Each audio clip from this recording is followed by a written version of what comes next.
It's 6 o'clock. The latest BBC Radio Norfolk news is with Paul Mosley. Norfolk's police commissioner says he's worried about the number of people being stopped and searched in the county. A new report shows around 20,000 people were stopped by Norfolk police over the last 12 months. The year before, there were 40,000. Despite the drop, Stephen Bett says that stopping innocent people can damage the police's relationship with the public. They can cause problems in communities, get people to feel that they're being abused for no good reason, and therefore the community itself and the police have a falling out, if you like, or probably, I should say, a mistrust, and that can be ramped up and gets all sorts of problems in the community. Jeremy Corbyn will face David Cameron at Prime Minister's Questions today. It's his first time as Labour leader, but there are signs of tension with his shadow cabinet team. Last night, the Shadow Work and Pensions Secretary, Owen Smith, appeared to contradict Mr Corbyn. He'd said he wanted to abolish the benefit cap, which limits how much families get in welfare payments. But Mr Smith says it would be foolhardy to oppose a policy that has wide public support. We are in favour of an overall reduction in the amount of money we spend on benefits in this country, and we are in favour of limits on what individual families can draw down, because I don't think the country would support us saying we would in favour of unfettered spending. Crowds of migrants have spent the night stranded at the Serbian border after Hungary closed off unofficial crossing points. Thousands of people have been entering the European Union from Serbia each day. Back here, and a care home in Norfolk's now in special measures following an inspection. The Care Quality Commission found there weren't enough staff at Brundle Care Home, and some of the residents were left without someone to look after them. There was a lack of housekeeping staff as well, and that meant some parts of the home weren't cleaned properly and they smelt badly. Cab drivers in Norwich will make a go-slow protest outside City Hall this morning. Members of the Norwich Taxi Trade Association say too many new drivers are being given licences without enough experience. The City Council says it's working on a new system to replace the current knowledge test. And Facebook is bringing in a new dislike button. It'll be an alternative to its widely used like button, which is for responding to messages posted by other people. The company says it's for sad events like someone dying. Dave Lee is our technology reporter. Facebook's like button is a simple way for users to signal approval, a virtual thumbs up. The most popular content on Facebook can gain millions upon millions of likes in just a few hours. Yet since the button's introduction in 2009, many of Facebook's users have been calling for the opposite, a dislike button to signal disapproval. Although reluctant at first, Facebook is giving in to those demands, but Chief Executive Mark Zuckerberg said he wanted the button to signal empathy or pity rather than nastiness. BBC Radio Norfolk News now with the sport. Here's Phil Daly. Fullback Luke Shaw suffered a double fracture of his right leg in Manchester United's Champions League 2-1 defeat at PSV Eindhoven. The 20-year-old England international will have an operation on his return to Manchester.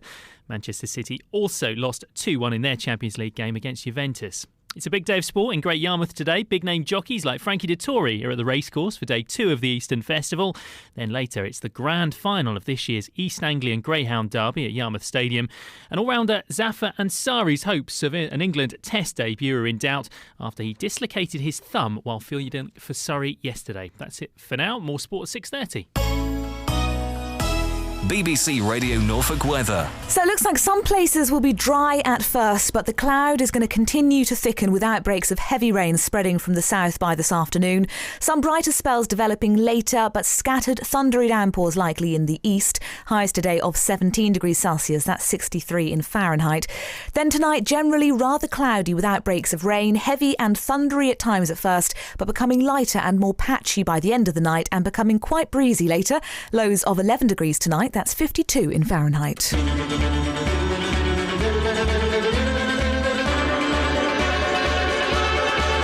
Here she comes. Look at her.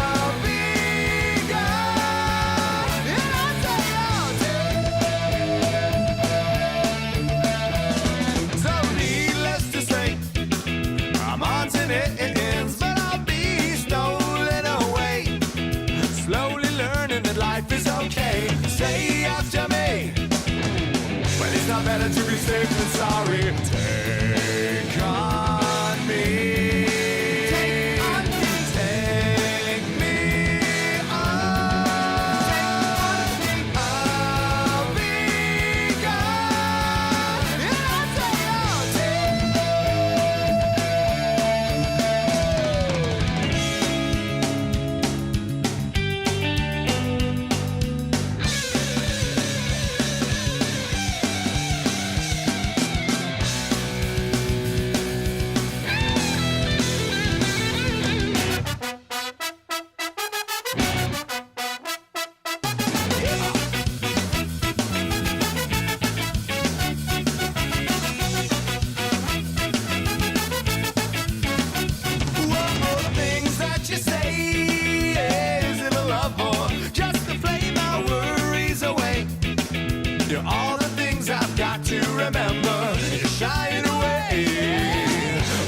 and bring love anyway. Take on me. Take me on. I'll be yours. Take me on. I'll be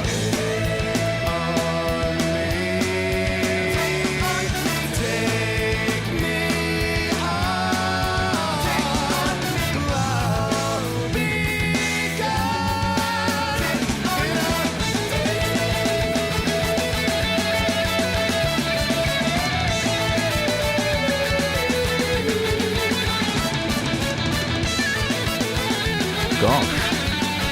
This is what we used to call noodling. They're noodling.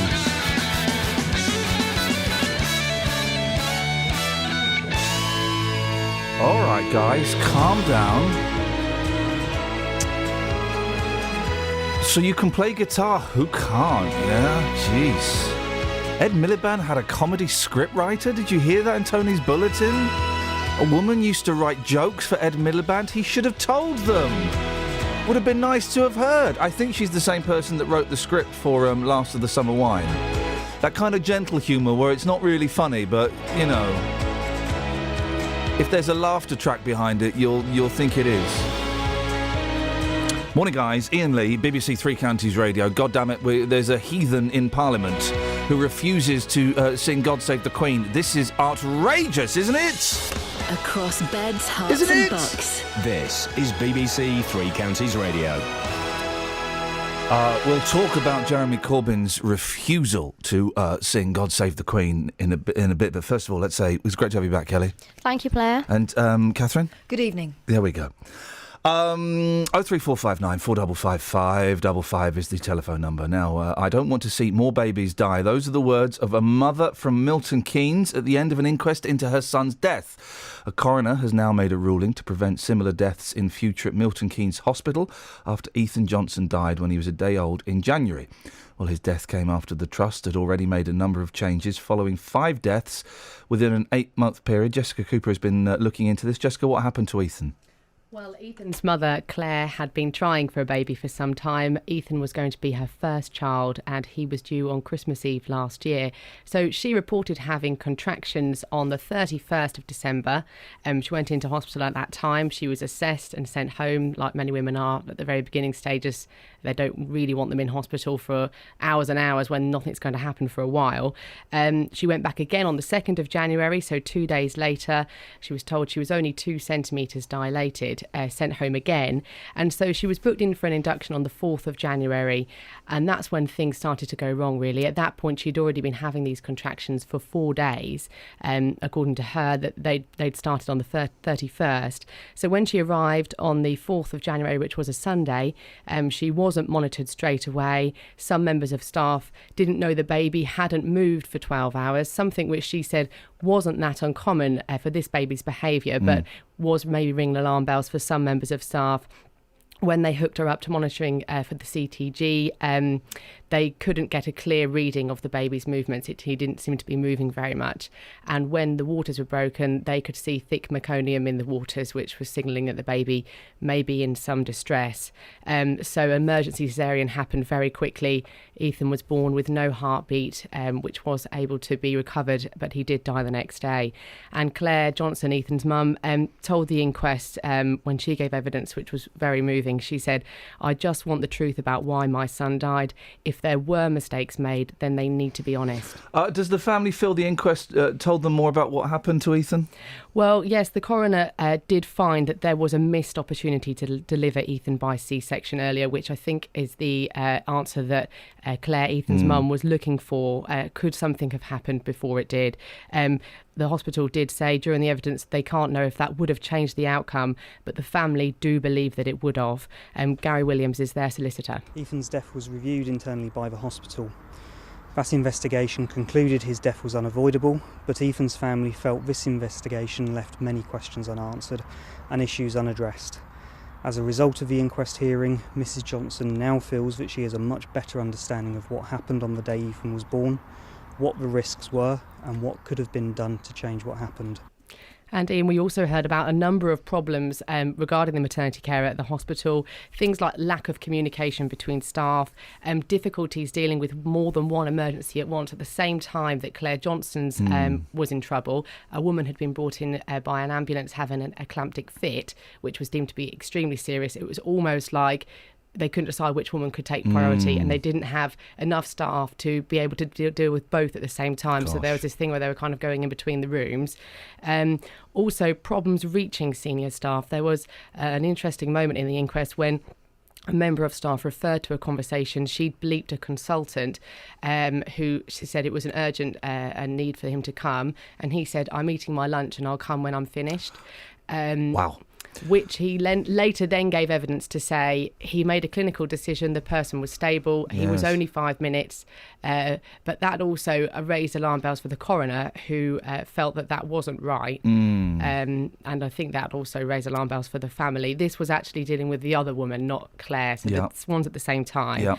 And then also evidence about clinical decisions, the patients being stable and the consultants maybe not coming as soon as they could have in certain situations. And also Ethan's mum, Claire, was describing the situation really as chaotic. She said she felt nobody was taking charge and nobody actually bothered to tell her what was happening. What have the hospital had to say? Well, they have, as you would expect, welcomed the coroner's decision. Ed Neal, who is the head of Women's and Children's Services at the hospital, says they have already made changes. We have new members of staff in post, a new matron, a new head of midwifery since Ethan's death already, and we are seeing changes within Milton Keynes Hospital that I'm quite confident will help to satisfy the coroner when we respond to the detail of his letter. So Ethan died in January, but that was after the hospital had made changes following 5 deaths within an 8-month period between 2013 and 2014, although the hospital would say that they're always making changes, so it wasn't as if they were just going to stop. Lessons have been learnt, it's that you learned lessons maybe a little bit too late, unfortunately. So they say they're continuing to improve. One of the things they said that they've done since Ethan's death is bought a sim baby for £30,000. And their argument for having that is because you can only talk about scenarios so much, and actually the staff need to practice in the most realistic way they can. So they've got this baby and they're going to create scenarios that they may face to hopefully help improve training for people in these difficult circumstances. Ed Neal did say to the inquest he would love to say that they could change what happened. He said they might have been able to, but they just won't know. OK, sim baby to one side. What happens now? Well, the hospital now has 56 days to respond about what they're going to do to make sure that they address that issue from the coroner to prevent future deaths in similar circumstances. The coroner says he is confident as a result of Ethan's inquest that will happen. All right, well, later on in the show, we'll be hearing more from Ed Neal, Head of Women's and Children's Services at Milton Keynes Hospital. Jessica Cooper, thank you very much indeed. 03459 455 555 is the telephone number if you want to give us a call. What's his name? What, Corbyn? Yeah! Of course it's going to be him, isn't it? Corbyn. So it's either the BBC or it's Corbyn's fault. Yeah.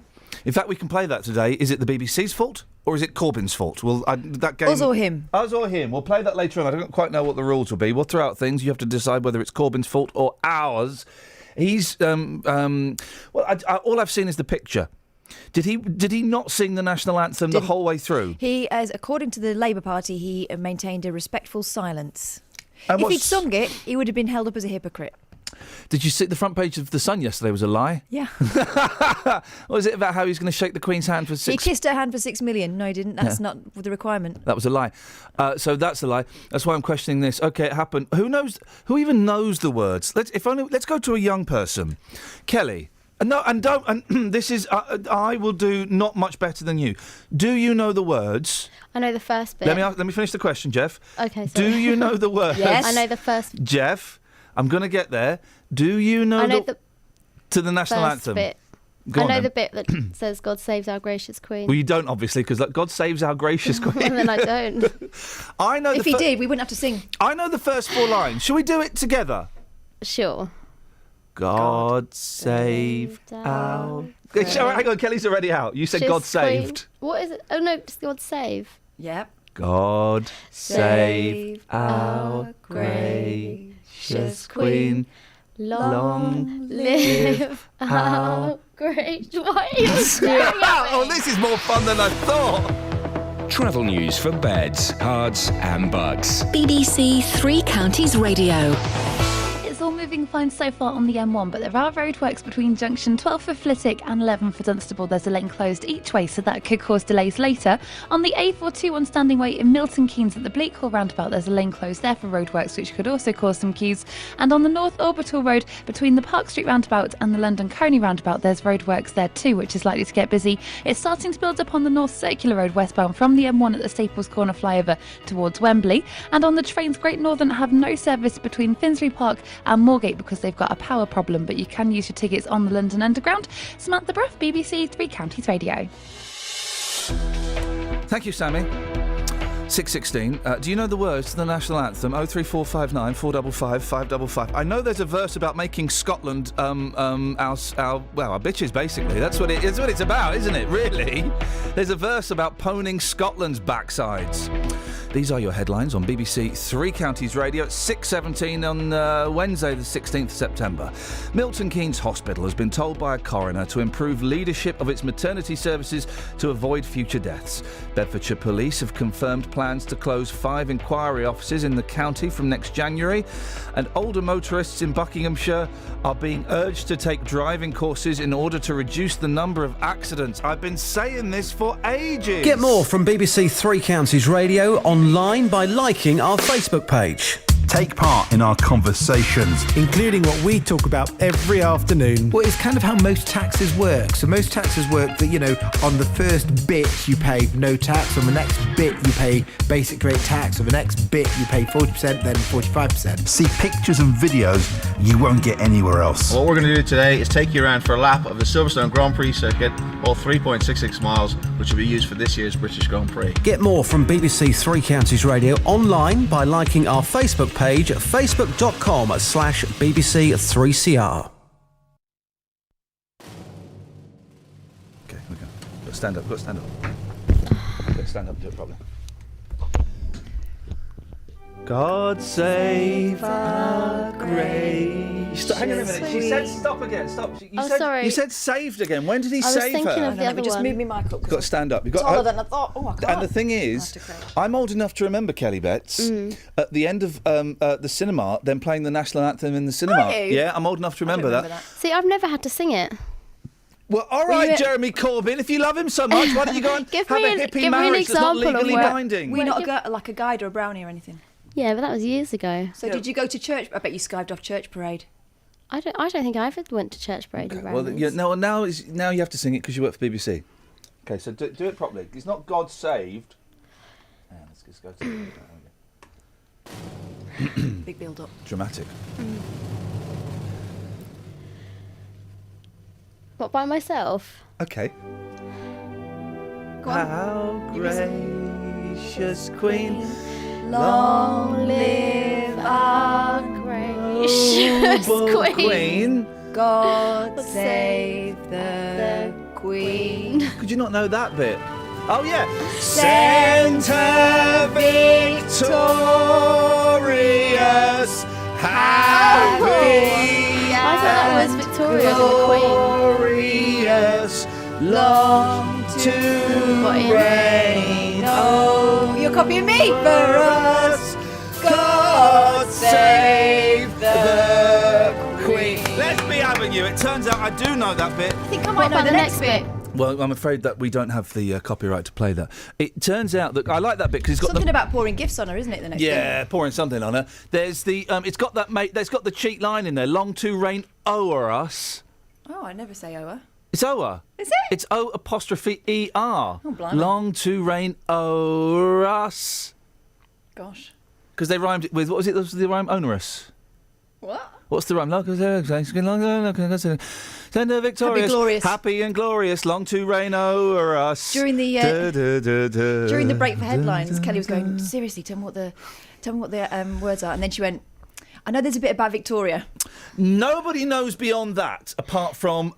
Your finest gifts in store on her be pleased to pour. Prince Long may she Edward, reign. well, Prince Edward, Jimmy Tarbuck and Royal Bumlicks. Those people, they know it, the rest.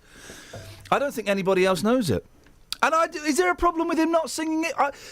Sometimes, I'm trying to think the last event I was at where the national anthem was sung. Sometimes I sing it, sometimes I don't sing it. It depends how I'm feeling on the day. I just ride the vibe. And if the vibe is good, then I'll sing it. If the vibe is bad, I'm not going to sing it. If everyone else is singing loud, you can just do the mouth. Huh? You can just mouth it. Yeah, exactly. You could just mouth it. Don't go too far. Don't do the whole Whitney Houston busy lips. No one believes that. Oh, well, her lips were far too busy. And look what happened to her in the end. Unbelievable. 03459 in a bathtub. 03459 455 555. Lies, you're telling me that you'll be true. Lies, that's all I ever get from you. Tears, I shed a million tears for you. Tears, and now you're loving someone new. Someday I'm gonna be happy, but I don't know when just now. Lies, breaking my heart. You think that you're such a smart girl, and I'll believe what you say. But who do you think you are, girl, to lead me on this way? Hey, lies, I can't believe a word you say. Lies, are gonna make you sad someday. Someday you're gonna be lonely, but you won't find me around. Lies, breaking my heart.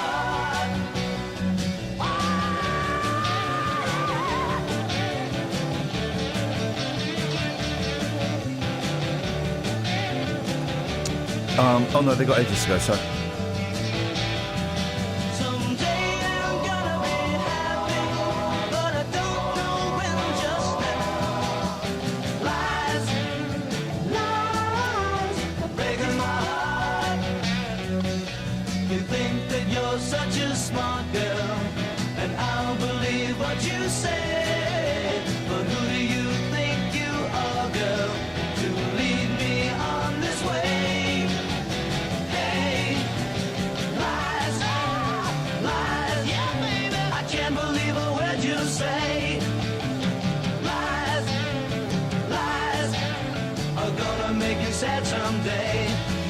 Someday you're gonna be lonely, but you won't find me around. Lies, It's the Knickerbockers. You plums. So hang on, you're telling me that nobody heard the first 5 minutes of this show because I forgot to take control? No, so when you were talking about Ed Miliband's comedy writers, they thought you were joking. They thought it was an elaborate ruse. And no one... I've been telling everyone it was technical issues. No, I forgot to press the four buttons on the touchscreen, so no one got to hear this. They heard the end of it. Well, you can hear the beginning, and then you can make up the middle in your own time, okay? But at least they know what the weather's like in Norfolk today.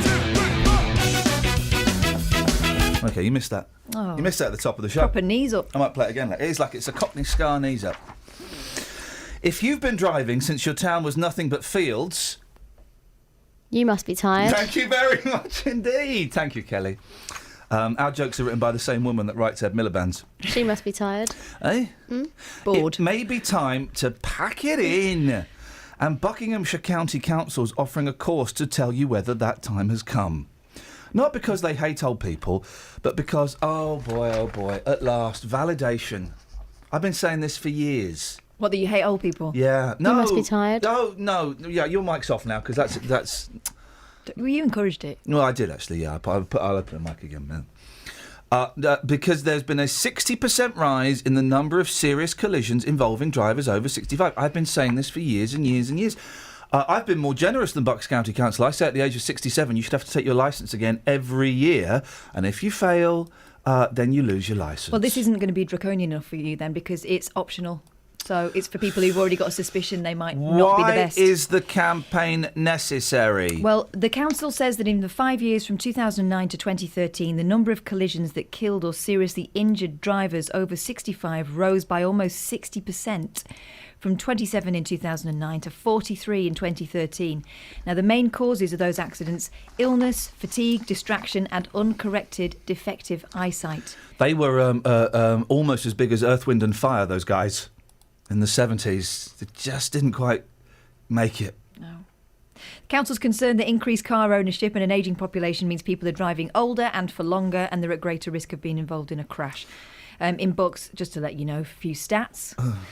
The population of over 65 is expected to rise from almost 85,000 to just over 115,000 by 2025. Good for them. Well, they keep having babies.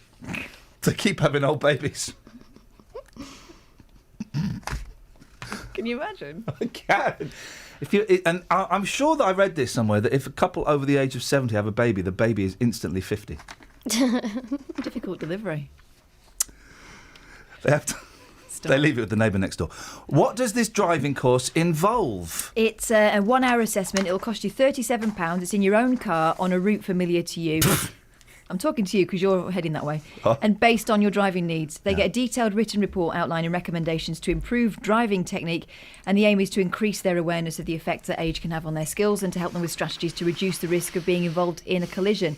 Now, the councillor in charge of transport at Bucks County Council is Mark Shaw, and he says there's no national statutory refresher course or test for older drivers. Well, there should be. Well, and I believe we should all do what we can locally to keep our older drivers driving safely on our roads. Take the keys. Courses like our Mature Driver Scheme do an enormous amount to help keep driving skills sharpened and strengthen everyday confidence. One thing I'm really curious about is I need to know, how popular has this course been? Well, I'm glad you asked me that because I have the details. Oh, well, it's quite coinky-doink. Since April 2012, more than 260 older drivers have taken the course, the youngest 61, the oldest 94. How many failed? More than 25 have returned for reassessment. I don't know whether you can fail, but the fact that more than a quarter have gone back suggests that they might not have been up to scratch. Oh, here we go. Listen to Doreen. In one case, an 85-year-old resident who wants only to be known as Doreen because her name's Marjorie, no, it's not, has taken the course 5 times because she wants to make sure her driving skills are up to date. 5 times. In another case, 71-year-old Arthur Edwards, who doesn't care if we name him, has been driving for more than 50 years. Yeah. He must be tired. And he was so impressed with the course and the detail it covered, he says he'll take another 2 or 3... another in 2 or 3 years' time. Arthur, who is the chairman of Prince's Risborough Community Association, says he feels more confident and a safer driver, adding, "I've benefited from a reminder to be more aware of what's going on around me, to use my near side mirror more often, and I've learned tactics to avoid speed creep." Speed creep.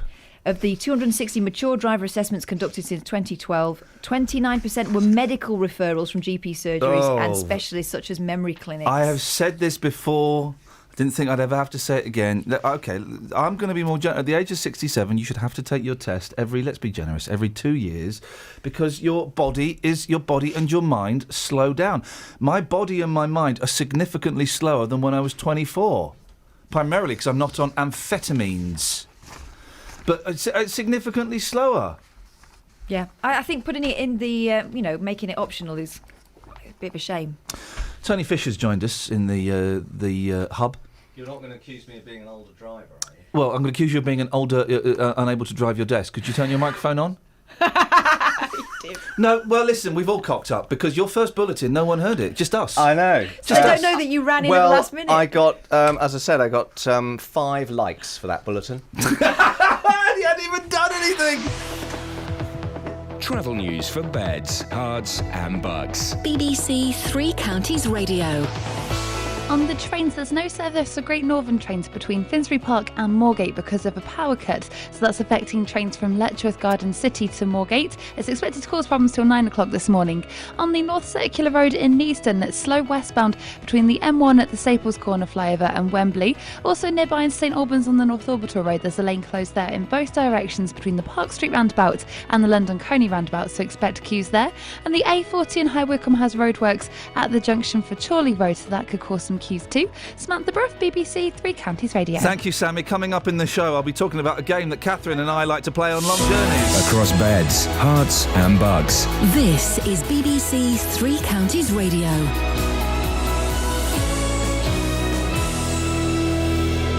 It's 6:30. I'm Tony Fisher. The headlines. Milton Keynes Hospital's been told to improve leadership of its maternity services to avoid future deaths. The unit was heavily criticised by a coroner at an inquest into the death of Ethan Johnson, who died in January when he was a day old.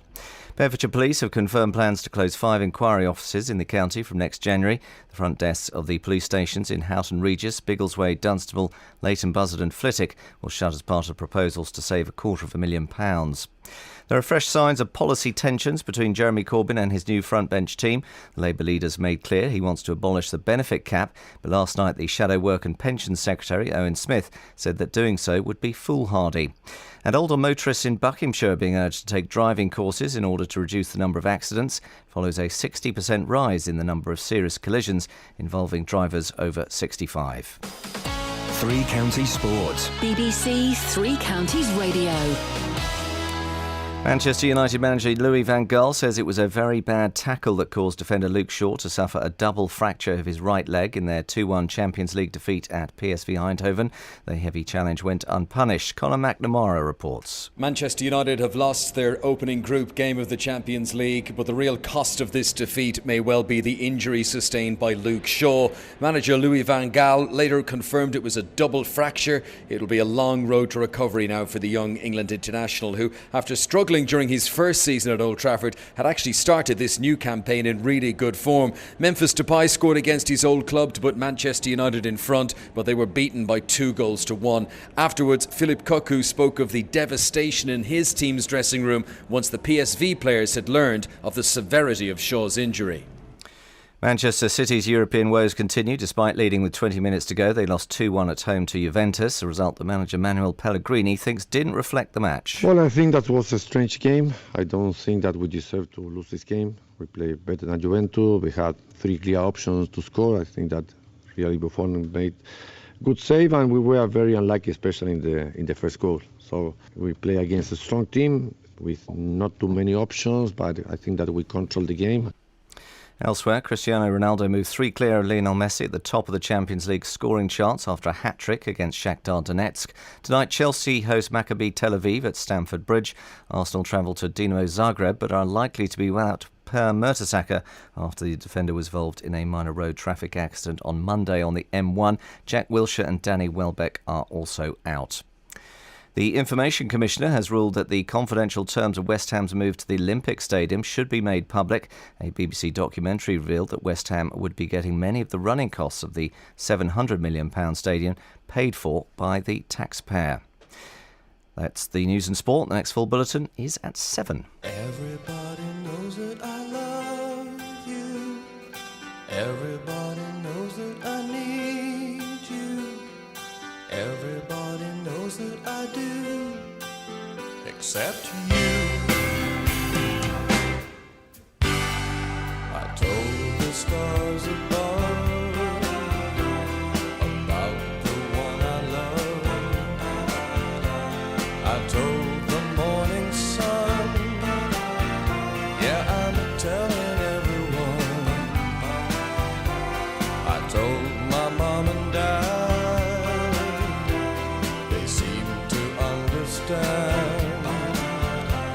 And I'll get through to you if it's the last thing that I do. Everybody knows that I love you. Everybody knows that I need you. Everybody knows that I do, except you. Everybody knows I live for you.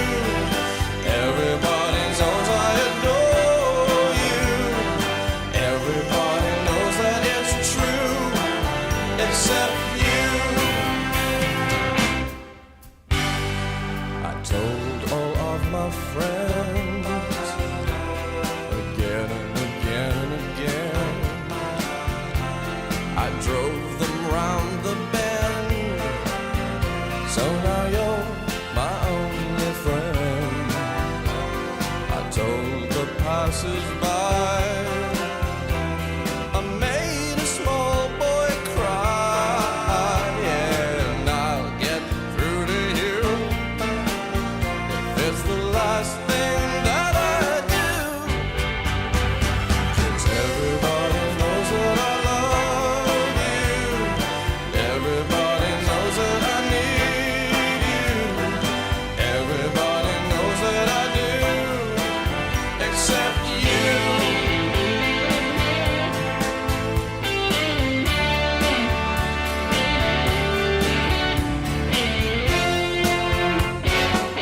I'm going crazy, baby. What do I have to do? You know I love you, baby. Maybe you love me too. Everybody knows I live for you, and everybody knows I adore you. Everybody knows that it's true, except you. Except you. Except you. Except you. How come everyone knows except you? Yeah, everybody knows that I love you.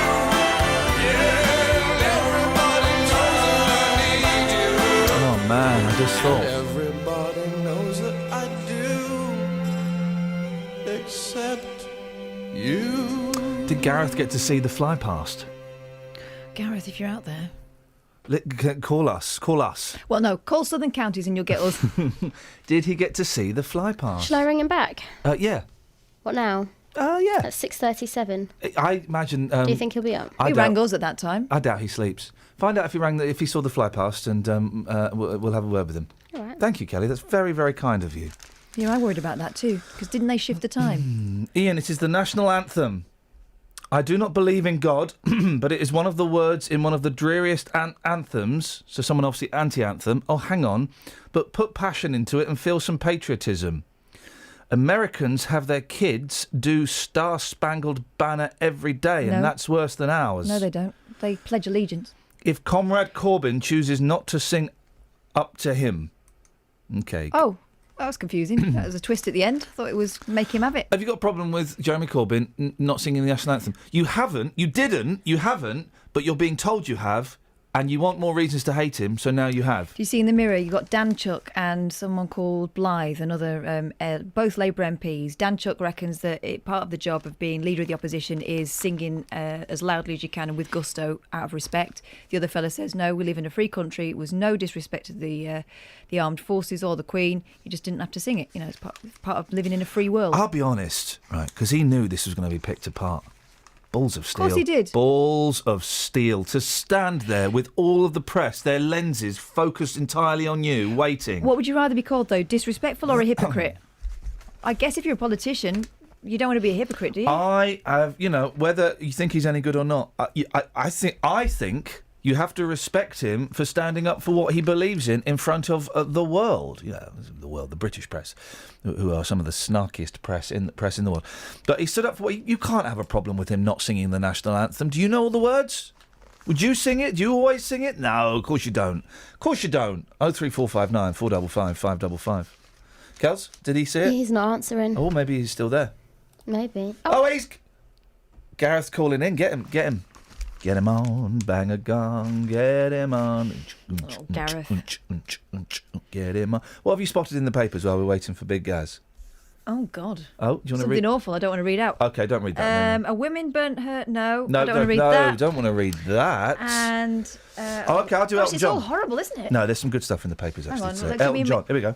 Oh, Elton John thinks he spoke to Putin. Elton, my gay rights phoned call to Putin. So Elton John says he has spoken to Vladimir Putin on the phone and will meet him to discuss gay rights. The singer, 68, posted a picture of Putin on Instagram. That's not proof, it was a He phone wrote... call.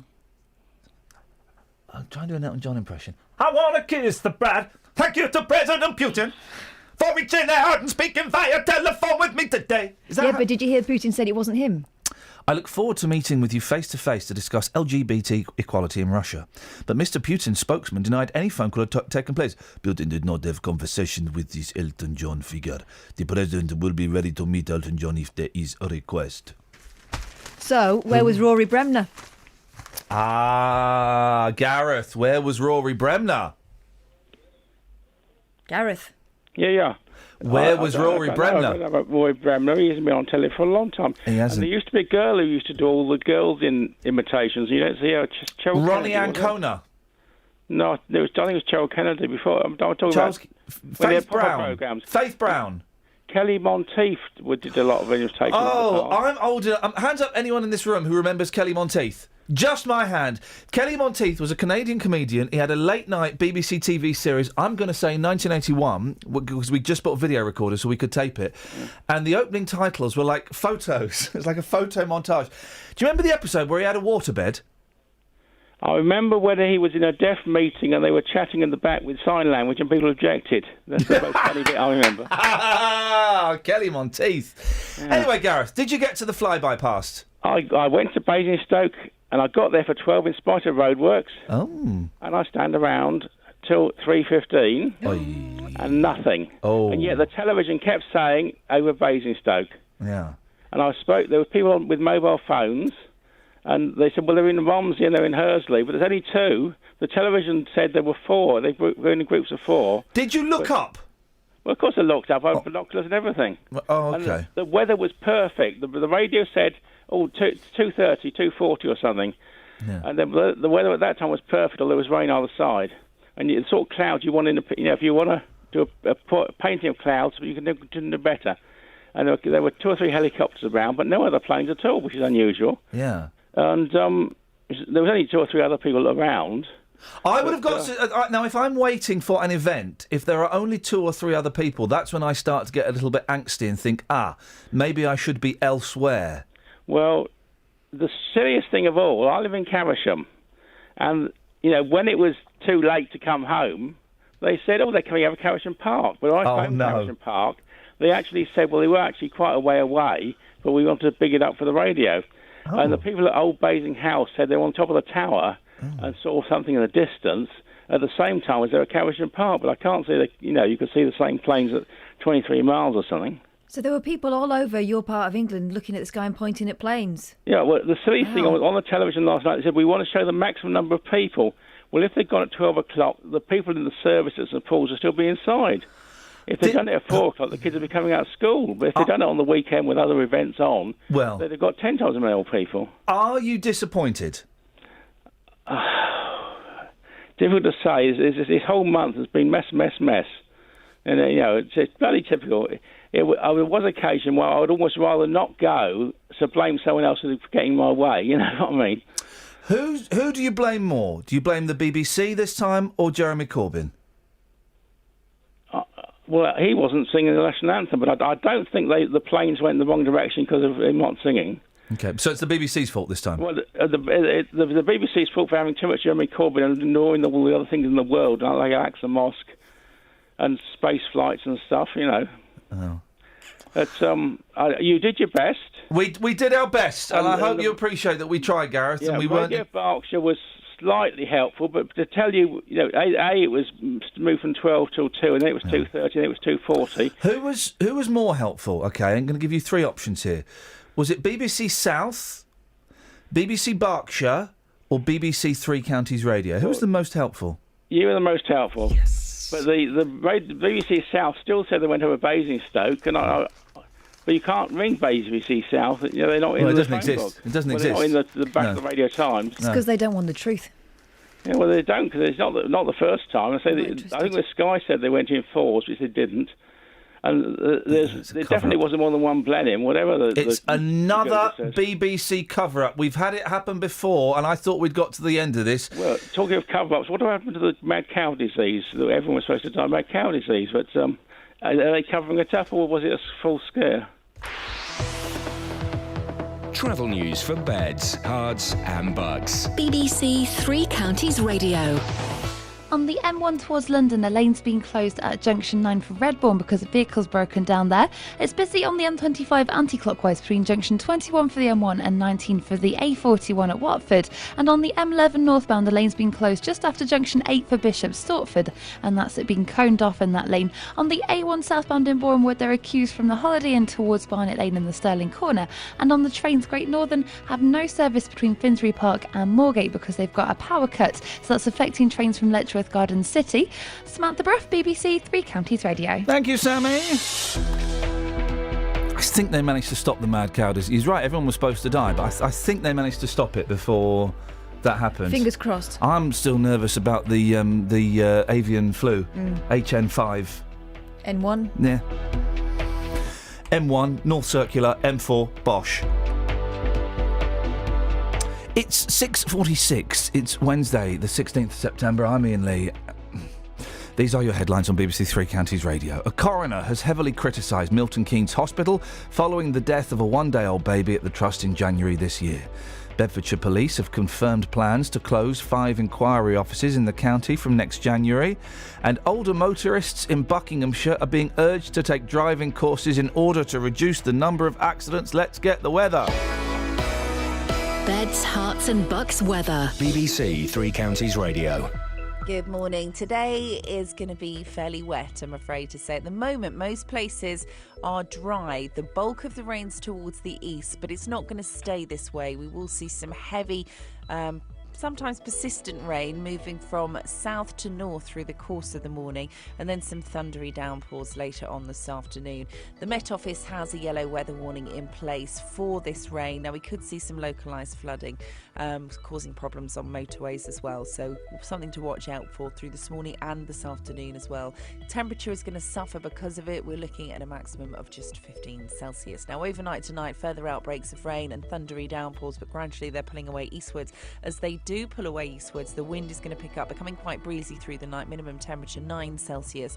Starting off cloudy and windy tomorrow morning, but gradually this will start to improve. We'll get some sun breaking through the clouds, some sunny spells. The wind falls a little lighter, so becoming a little more settled as we head through Thursday, and that's your forecast. Cheers, my dears. Original British drama on BBC One. The Doctor is in danger. He hasn't got a plan yet, but he will have. And it'll be spectacular. I'm the Doctor, and I save people. What is happening? Same old, just the Doctor and Clara Oswald in the TARDIS. Born to save the universe. It's my party, and all of me is invited. Doctor Who, Saturday at 7:40 on BBC One and BBC One HD. I play songs that are a bit arch and a bit left of centre. I thought I'm going to play something by the Beatles. Let's do something mainstream. I'm Christian excited. like that. Yeah, I'm excited by the new Beatles DVD that's coming out, and then I thought, let's have this. Smoothly done. Some thinking time. To the bottom, I go back to the top of the slide. Where I stop and I turn and I go for a ride. Till I get to the bottom and I see you again. Yeah. Do you, don't you want me to love you? I'm coming down fast, but I'm miles above you. Tell me, come on, tell me the answer. But you ain't no guy.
Don't you want me to make you? I'm coming down fast, but don't let me break you. Tell me you're right, 'cause you may be a lover, but you ain't no dancer. Look out, where's the scoundrel? Where's the scoundrel? Where's the scoundrel? Look out, where's the scoundrel? She's coming down fast. Yes, she is. Yes, she is. Morning, guys.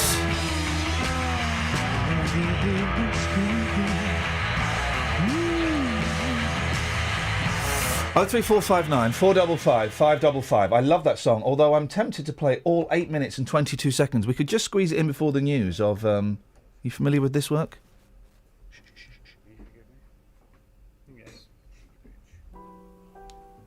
Do you know this? Number 9, number 9, number 9. Has anybody ever sat through Revolution Number 9 by the Beatles more than once? This is what it is for 8.5 minutes. Gosh, you have to endure that. Number 9? Number 9? Let's skip forward 5 minutes and see how things are going. Hang on, here we go. Here it is. Don't do drugs, kids. This is the dark Well, side I of didn't, drugs. but I feel like I am. And let's just get to the end. Oh, That's on the Beatles album. They don't give a monkeys, do they? They don't. They like the monkeys. That's the end of a Beatles song there. Don't. Oh dear. I love rock and roll. I played you the Beach Boys disco song, didn't I? I think you did. All 12 minutes of the Beach Boys disco song. It really is. Did I ever play it to you, Kelly? No. Oh, Kelly, I was really tempted to play it. It's 10 minutes 52, right? Of disco. This is the Beach Boys, okay? Playing the spoons there. Yeah. 10 minutes and 52. Are there any vocals? Yeah, about 2 minutes into it. Okay, cool. Look forward to them. This is the one that's got I'm sure you sent me the YouTube link. It's got a monkey in it. It's got a monkey palm nose. trees. Yeah. They played it once live in concert. They were booed off stage.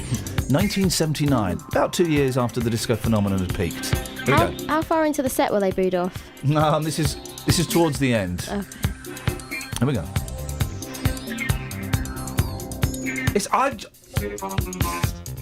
Robo Beach Boys. I quite like this. Yeah, but if you're expecting the Beach Boys and you get this, it's a bit of a duff do, isn't it? No, it's a little bit of a duff do. We'll keep going back to this as the show progresses. I've got Justin Dealey on the line. Morning, Justin. Oh, boss, why would people complain about that? That is making me feel like a man, that tune. Yeah, but you Love a bit like of disco. Yeah, fantastic. This is up there with up there with Kokomo as a feel-good tune. I like this. Here we go. Hang on. Here we go. Here come the vocals. Oh no, there's another 40 seconds to go. Justin, two things for you today. Busy show. Yes. Well, you can take your pick. You can do either. You can do all. You can do both. Old people, 65 and over, are being encouraged. It's suggested by Bucks County Council that they go and do a little driving reassessment. It's about time, isn't it? Yeah, well, I knew you'd be in favour of that. I might go and talk to people this morning over the age of 65 who are driving, and I might ask them the question, do you feel that you are fit enough to drive? And just see what happens next. I'll do that for you, definitely. Some of those old women are well fit. Here we go.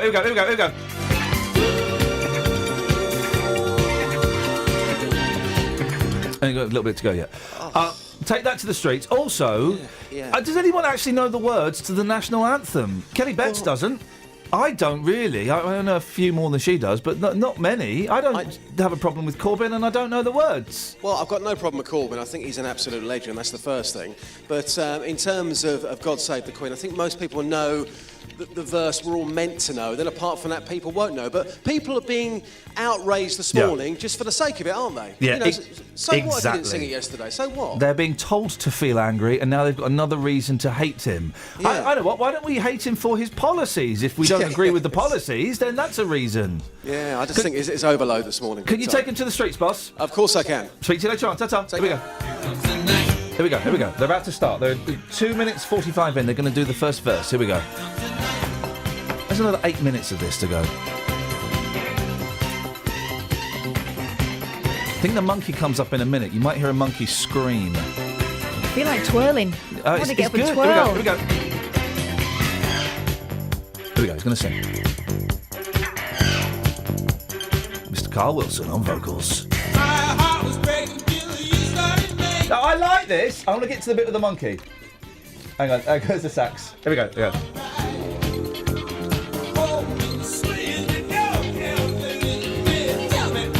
Comes a monkey. You ready? I think.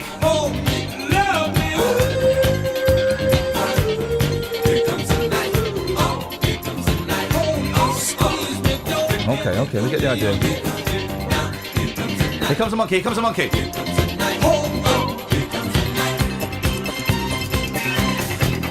No, it's the saxophone. Oh. Try to play Find the Monkey I can do a monkey if you want. Let's just go to the... Oh, for goodness sakes. Beach Boys, you've let me down. Here we go. Big ending. Monkey.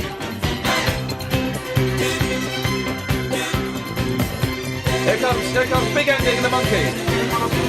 I'm sure. Here comes big ending. Sure? Here we go. Here comes the monkey. Yes. Monkey. Here it comes. Oh no, it doesn't. There's a monkey in there somewhere.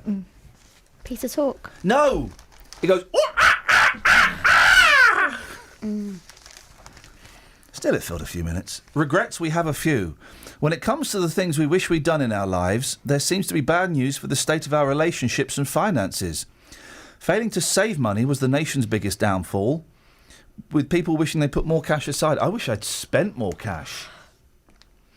Not travelling the world was a regret for 28%, but relationship issues dominated the list, including failing to marry the one who got away, and that's sad. Pick a number between 1 and 50, and I'll tell you what the regret is. Kelly Betts. 1 and 50, did you say? Catherine Ball, you try. 27. That regret is go out more. We'll do it. Well, I like stopping in. Right, try again, Kelly. 43. Okay, it's between 1 and 5. 43. I bet you don't regret this one. You have more one-night stands. Oh. Never had one. Ooh, never had one. Loads. You pick another one. 15. Been less annoying as a northerner. Show those closest how much I love them. Oh no. Kelly, one more. 2. Be less wasteful with money. Travel news for beds, cards and bugs. BBC Three Counties Radio. On the M1 towards London, a lane's closed between junction 9 for Redbourne and 7 for Hemel Hempstead because a vehicle's broken down, so it's looking a little bit slow there. On the A1M southbound, it's slow around junction 8 for Hitchin, and on the M11 northbound, there's a lane closed between just after junction 8 for Bishop Stortford. On the North Circular Road westbound, it's looking very slow there between the Cricket Billet Underpass and Hall Lane. That's because there's been an accident on Walthamstow Avenue, so people are slowing down to look.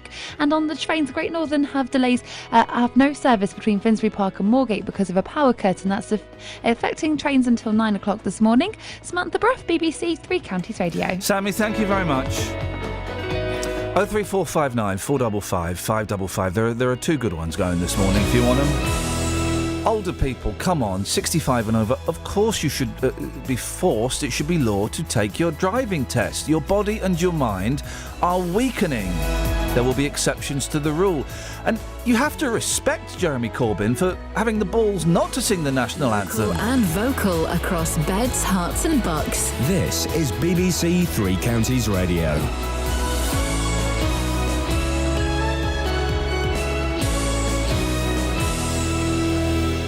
It's 7 o'clock. I'm Tony Fisher. The headlines. Milton Keynes Hospital heavily criticised following the death of another baby. Beds police to close 5 inquiry offices and drive to encourage older motorists to take tests in Buckinghamshire. BBC Three Counties Radio. A coroner says he fears that unless issues with leadership are addressed at Milton Keynes Hospital, there could be more deaths there in the future. The maternity unit was heavily criticised at an inquest into the death of Ethan Johnson, who died in January when he was a day old. His death came after the trust had made a number of changes following the deaths of 5 babies over an 8-month period between 2013 and 2014. Ed Neal is head of Women's and Children's Services at MK Hospital. I think with hindsight, which is a wonderful ability, we could have delivered Ethan earlier. What we will never know is whether delivering him earlier would have saved him, because the changes and the warning signs that we saw are not the sort of warning signs that you see for a baby that is about to die. Bedfordshire Police have confirmed plans to close 5 inquiry offices in the county from next January. The front desks of the police stations in Houghton Regis, Biggleswade, Dunstable, Leighton Buzzard and Flitwick will shut as part of proposals to save £250,000. The force says the community policing teams will remain at the stations and an inquiry office will also open at the headquarters in Kempston next year. The Shadow Work and Pensions Secretary Owen Smith has insisted Labour supports a cap on the amount families can receive in welfare payments each year, even though the party's leader, Jeremy Corbyn, said yesterday he wanted to remove the whole idea of the benefit cap. Mr Smith said his leader had been trying to make the point that people on low wages, such as cleaners and security staff in London, ought to be able to afford to live in the city. He said Labour's policy was to oppose the government's proposed reduction in the benefits cap from £26,000 to £23,000 and not to scrap it entirely. We are very clear. We are in favour of an overall reduction in the amount of money we spend on benefits in this country, and we are in favour of limits on what individual families can draw down, because I don't think the country would support us saying we were in favour of unfettered spending. Older motorists in Buckinghamshire are being urged to take driving courses in order to reduce the number of accidents. Follows a 60% rise in the number of serious collisions involving drivers over 65. Jane Killick has more. The campaign is being run by the County Council to keep mature motorists driving safer for longer. It says in the 5 years from 2009 to 2013, the number of collisions that killed or seriously injured drivers over 65 rose by almost 60%, from 27 in 2009 to 43 in 2013. The main causes were illness, fatigue, distraction and uncorrected defective eyesight. With more people owning cars and a rise in the population of over 65s, the council is worried there's a further risk of accidents. In sport, Manchester United manager Louis van Gaal says it was a very bad tackle that caused defender Luke Shaw to suffer a double fracture of his right leg in their 2-1 Champions League defeat at PSV Eindhoven. And Manchester City also threw away a lead, losing 2-1 at home to last year's finalists Juventus. Finally, the weather for Beds, Herts and Bucks. Some places dry at first, but cloud continuing to thicken with outbreaks of heavy rain by the afternoon. Top temperature 15 degrees Celsius. Get the latest news and sport online, bbc.co.uk/3 counties. Thank you, Tony. Sorry, the noise you may have heard during the bulletin was me opening my lunchbox. I got sandwiches today. Chicken sandwiches. We had chicken yesterday. Chicken sandwiches. I know, I'm sitting there thinking I'm really hungry. Oh, I've got food. 3.5 years into this gig, I'm finally learning how to play it. We've had a few angry emails and texts about the national anthem, right? About Jeremy Corbyn not singing it. And I've got the question. I've worked out what the question is, and it's really simple. Go on. Why do we have a national anthem? Why do we have it? Why? There's your question, kids. Why do we have a national anthem? 03459 455 555. Across Beds, Herts and Bucks. This is BBC Three Counties Radio. Why do we have it? I don't know why we have it. Is it to intimidate other people at football matches? Well, I guess part of it... it's not intimidation, is it? I was going to say it was... It's boasting. It's boasting. It's like a rap smackdown. When was it written? I'm going to say Queen Victoria. I'm going to say... Look at me get my... I'm going to say 1852. Queen Victoria? Let's have a look. We haven't always had it, had we? No. They must be... National anthems must be a relatively new, in the history of the world, the history of mankind, there must be a relatively new phenomenon. I'm going to say 1852, Queen Victoria, and there was... It is showing off. It's pure showing off. And subjugation of other nations. Is that the right word? Yeah. Subjugation of the information in the nation. because it's about dissemination of information. It's not dissemination. It's covering up of information. Well, dissemination being we're the best, deal with it. It's Commonwealth. It's Commonwealth, isn't it? And when we ruled the world. Well, yeah. Or when our ruling of the world was tailing off, so we had to kind of make a song and dance about it. That's what it's for. Well, and also making Scotland feel a little bit smaller. Because there's a specific part about them. Scotland, isn't it? Yeah. I bet the Scotch are well proud. Can we get a Scotch on and find out if they're proud of Corbyn? Picked. That's what they're referred to as, isn't it? You can pick one if you want. I don't mind. Can someone tell me? There's a phone call there. What? That's got to be a. Hello, Paul. Is that real? Can someone tell me why do we have a national anthem? Because we're kind of getting all het up about Corbyn not singing the national anthem. But if you're annoyed by him or upset, then you must know why we have a national anthem. 03459 455 555, please. 81333. Start your text 3CR. Although this is one of those things, it's kind of good to bounce some ideas around on. Why do we have a national anthem? We'll talk about that more in a moment. Let's get on with this. Milton Keynes Hospital must improve the leadership of its maternity services to avoid future deaths. That's according to a coroner who found there was a missed opportunity to deliver Ethan Johnson earlier after he appeared to be in distress. He died in January when he was just 1 day old. Ethan's mum, Claire, said it was chaos when he was born and she doesn't want to see any more babies die. His death came after the hospital had already made changes following five deaths within an I can't speak today, I do apologise, 8-month period between 2013 and 2014. Ed Neal, the head of Women's and Children's Services at Milton Keynes Hospital, wasn't available to come on the show this morning, but he did speak to our reporter Jessica Cooper after the inquest. We have new members of staff in post, a new matron, a new head of midwifery since Ethan's death already, and we are seeing changes within Milton Keynes Hospital that I'm quite confident will help to satisfy the coroner when we respond to the detail of his letter. He makes that ruling and changes are made, but maybe they don't go far enough because we still are in this situation again. What's going wrong? I think that he makes a number of rulings and PFDs. I think that in the past, since I have been in charge within the department, I'm not aware that he's made any PFDs in respect of the deaths that we had in 2013-14.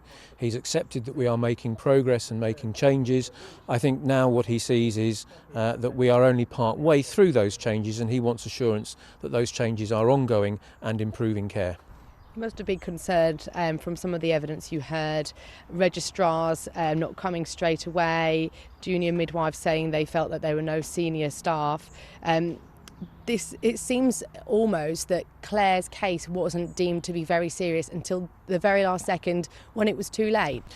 I think if you look at the clinical trace that was discussed in court a lot, what you will see there is that a trace that is not necessarily immediately pre-morbid and about to determine that a baby will die. But whatever happened in the latter stages of that unfortunate period of time, possibly even around the transfer to delivery suite. And things obviously became much more acute for poor Ethan, such that he was unable to survive it. Could you, with hindsight, have done anything differently, have saved Ethan? I think with hindsight, which is a wonderful ability, we could have delivered Ethan earlier. What we will never know is whether delivering him earlier would have saved him. Because the changes and the warning signs that we saw are not the sort of warning signs that you see for a baby that is about to die. So whether or not it would have saved him is impossible to say. From others in Milton Keynes, we've heard of historical problems before with the maternity and labour wards. What would be your message to them? Is it still a safe place to give birth? Milton Keynes is still a very safe place to give birth. We had our problems 2 years ago. We are turning it around. The number of deaths is dropping dramatically. We have been reviewed by 2 Royal Colleges and the Care Quality Commission, and they all say that the hospital, the maternity department, is safe. So yes, come and have your babies in Milton Keynes. That's Ed Neal, the head of Women's and Children's Services at Milton Keynes Hospital, speaking to our reporter Jessica Cooper. This is Iain Lee On BBC Three Counties Radio. So, when was the national anthem? Why do we have a national anthem is the question. If you're upset by Jeremy Corbyn not singing the national anthem, then you got to know what it's for. What is it for? Really? I don't know what it... Sorry, we're all eating chicken sandwiches now. They've been passed around. I don't know what it's for. We've had it since 1744. No, it was written in 1744. No, the first published version of what is the present tune appeared in 1744. Yeah. If we're going to be pendants about it. OK, well, I'll be a pendant. It wasn't adopted until the 19th century as the national anthem. Right. Thanks, Janet in Cheshunt, for that text. Go on. Go on what? I'm finishing my sandwich. Oh, you see? OK, so why do we have a national anthem? Jill, who emails in, and Jill speaks a lot of sense. She's a teacher, she'd hope so. She's sent me 2 emails. I do have a problem with him not singing. He is a politician that's in a place of authority and a role model for younger Labour people. By not singing, he's actually thumbing his nose at the authority of the Queen. The very authority that the flyers present at the flypast fought to uphold. I don't care what he believes. He shows little respect for the situation. He's not a good role model for young people.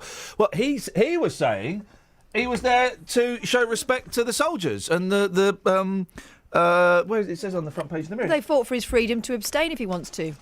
Ladies and gentlemen, Catherine Boyle has just summed it up perfectly. They fought for the freedom to choose whether we sing the national anthem. Hitler would have wanted us to sing, wouldn't he? He was there to show respect for those who fought. And then Jill sent another email. It'd be interesting to find out which oath of allegiance is in Parliament. I don't know.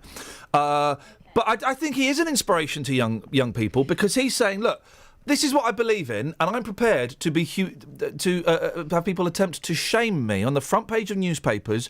I'm sure that there will be phone-ins throughout the day on various radio stations. Do you think less of Jeremy Corbyn because of this? That's what he believes in. Do you know what I think is going to happen? I give him 6 months before he says, do you know what? I'm not doing this anymore. They're hitting him with everything straight away. He's not even... The fun bit starts today, guys. It's Prime Minister's question time. The fun bit starts today. We haven't even started yet. Wait, let's see what happens today. That's going to get the biggest audience ever. We need to decide as a nation what we want. We've been saying that we want people to tell us the truth. We want politicians to be straight. We want them to be men and women of principle. This is an atheist and an anti-monarchist. If he'd sung that song, you would have thought less of him. No. I just, I think you kind of have to respect the guy for having the cojones to stand up for what he believes. Listen, you don't have to agree with him. I've sat in the back of cabs, right, when cabbies are being a bit racist, and I've kind of nodded along because I didn't fancy getting in an argument or a fight with a cabbie. That's with one cabbie. I've kind of, I guess, taken on the role of a casual racist just because it made life easier. Not proud of it. Not proud of it. He stood up in front of millions of people and didn't sing the national anthem. Bring it on. Ian from Solihull is saying national anthems represent each country and people should show respect for their own and each other's. Clearly, you're lacking respect. No surprise there. M40 Ian from Solihull. Oh, the defector. No, but I don't understand why singing a song is showing a lack of respect or is showing respect. I don't... OK, Ian, you've got to phone in because you make some really interesting points, OK? You make some really interesting points, but I want to discuss them with you.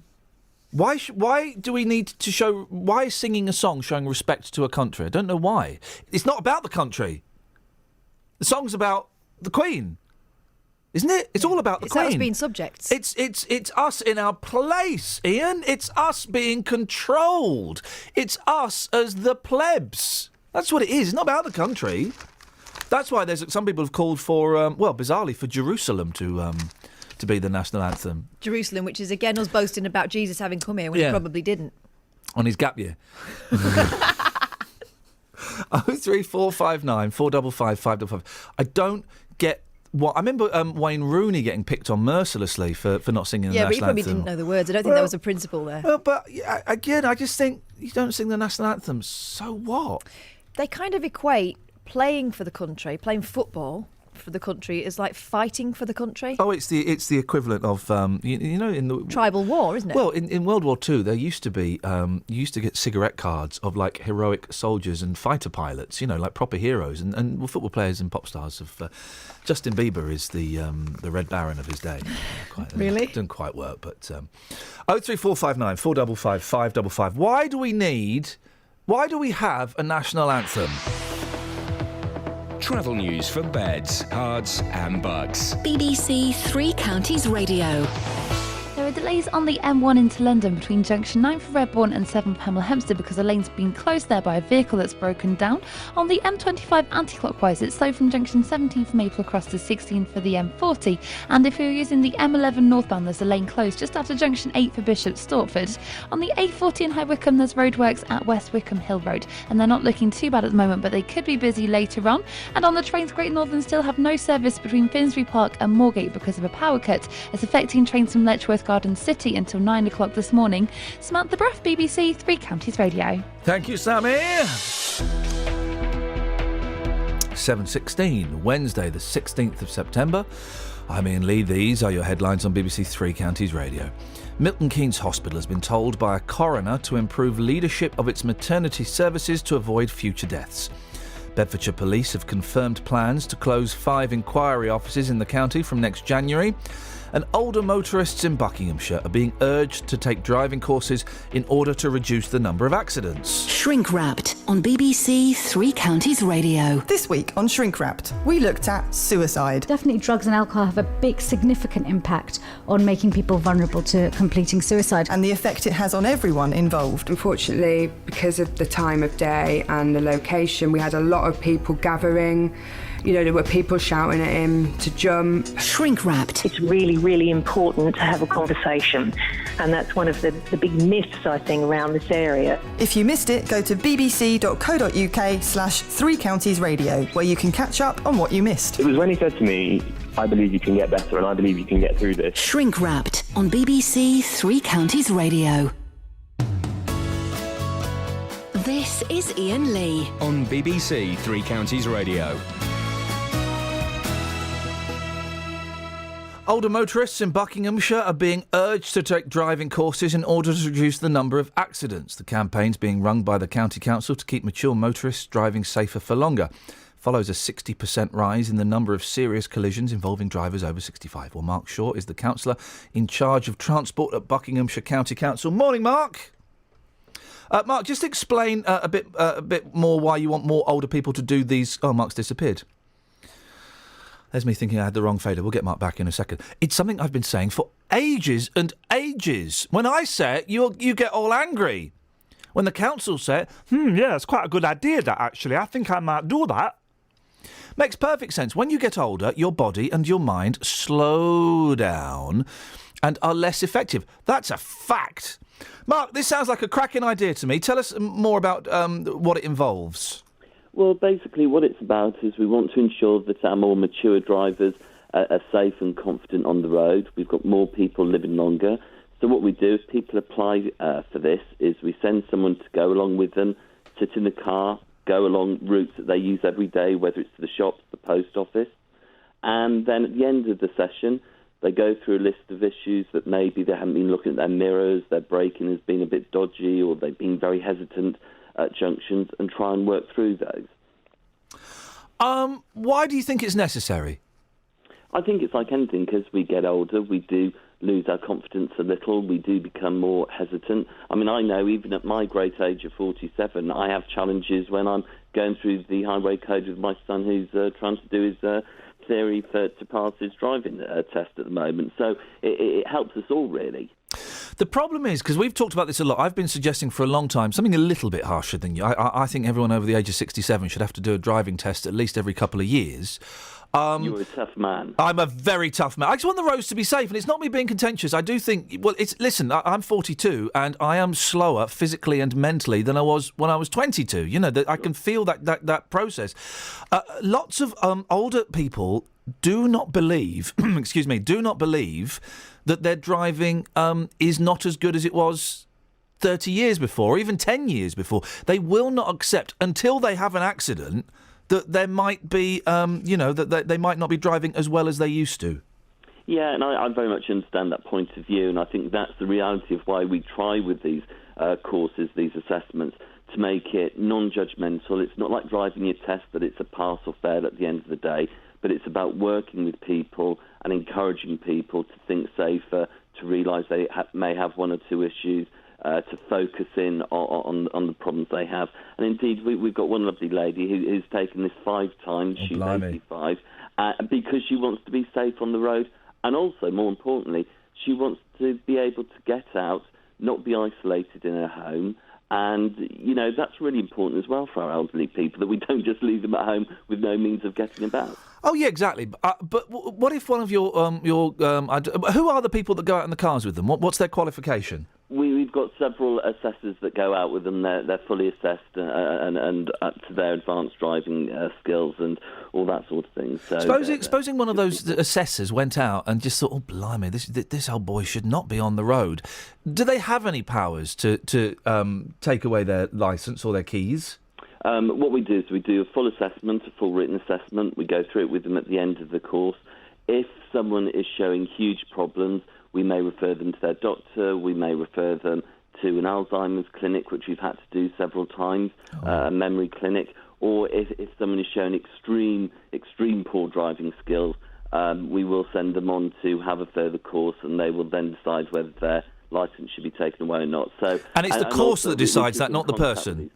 Sorry, Mike. It's the course that decides whether they should have their licence, not the person. That's right. You mentioned the lady who'd had 5 pops at it, Doreen. Absolutely. Does that not worry you? I mean, why does she keep going back? Well, I think it's the case with Doreen is that she wants to be safe on the road. She wants to make sure she's safe on the road. So actually, she's taken a lot of personal responsibility. She's 85, and she's saying, I just want to make sure I'm as safe as I can be for other drivers and myself on the road. And I think that's a really cool thing. And your assessors think that she's okay? Our assessors think she's a lovely lady and that she's safe on the road. Okay, well that's the main thing. Do you know what? Kind of thinking about Doreen, if your assessors say she's safe on the road, well then that's all well and good. Is a part of it that she sounds actually like she might be quite lonely, and she enjoys, getting to go for a little drive with someone. Is that part of it, do you think? Because you're right, a lot of this is about making sure that these elderly people are not isolated, and maybe this is inadvertently tapping into something else. Not really, and in many respects, part of the reason for this is to make sure that our elderly people aren't isolated, especially those that live in the rural areas within Buckinghamshire. She just wants to make sure that she's as safe as possible on the road. We want to encourage that and help her. I think she's actually taken a great deal of personal responsibility, and that's really what we want to encourage, people taking personal responsibility, us being able to help and support them, and keeping people on the road safely for the foreseeable future. All right, Mark, nice one. Thank you very much indeed. Mark Shaw, Councillor in charge of Transport at Bucks County Council. Over to you. 03459 455 555. I think we should go... Iain, by the way, in Solihull, I'm not on that station anymore, mate, so I don't know why I've got to be careful. I think we should go harder, and I think if you we should go harder on these old people, don't you think? Let's get hard with these old people. Let's really let's go down on them tough. If they cannot drive, they shouldn't be allowed to drive. It's not the ones going for the course that I'm worried about. It's the ones that think they're perfectly capable and they've been driving for 50 years and there's no way they're going to let some pipsqueak tell them that they are not If you're safe. 65 and over, you should have a driving test every 2 years because your eyes, your legs, your reflexes, flipping it. Catch this. What? Catch what? I've just thrown it past your grandma. It's gone. It's a tennis ball. I recall a terrifying moment with my gran, right? Don't go chucking tennis balls at old people. In the fog, we came off a motorway. Oh, yeah. And there was a roundabout. Yeah. She realised she'd missed the turn on the roundabout. So instead of going all the way around, she started reversing. She thought that was okay. She was driving for another 10 years after that. Flipping dangerous. It was in the fog, Kelly. She was driving for another 10 years after that. She must be tired. Thank you. Yay. Should we have a little bit of music just to cheer ourselves up after that? Here we go.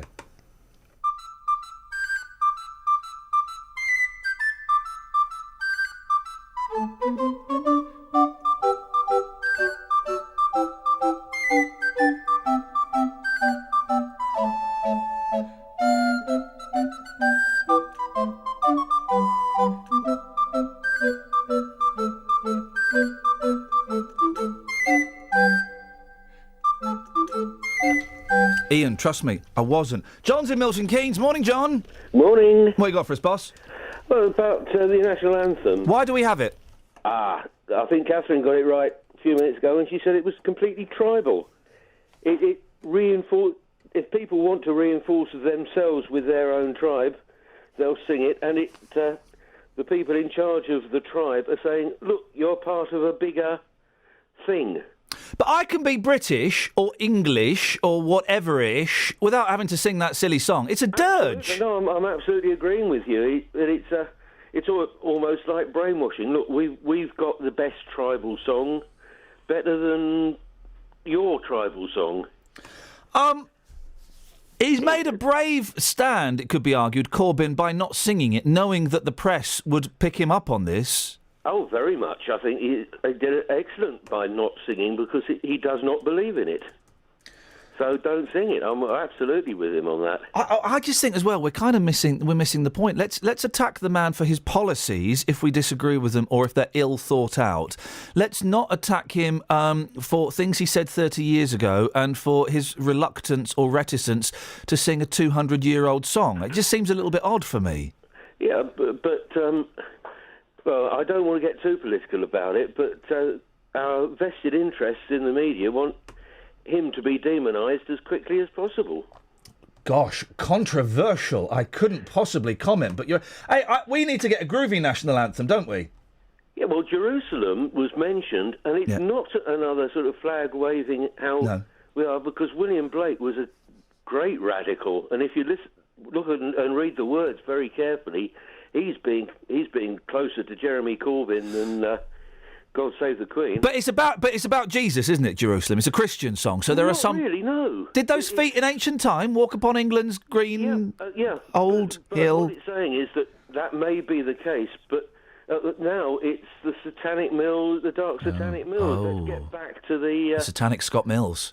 Yeah, let's get back. I know what this is what we'll do for this is what we'll do. The groovy national anthems that we should have, ladies and gentlemen. I put forward my option for the British national anthem. I know it's got a hint of foreign in it, but imagine if at the end of the proms this started playing, we all went love, love, love. Imagine that, John. Wouldn't that be groovy, man? Absolutely excellent. This is would unite everybody. Does the Queen even like the national anthem? She doesn't sing it. She doesn't sing it. She just sits there loving it. Here we go. There's nothing you can do that can't be done. Everybody stand.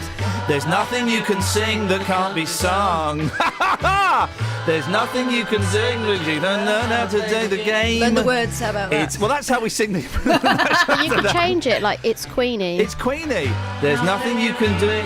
No, it should just be about love, man. Do you know... There's no one you can save that can't be saved. Do you know in Spain they never sing? Do you know why? Because they're drunk.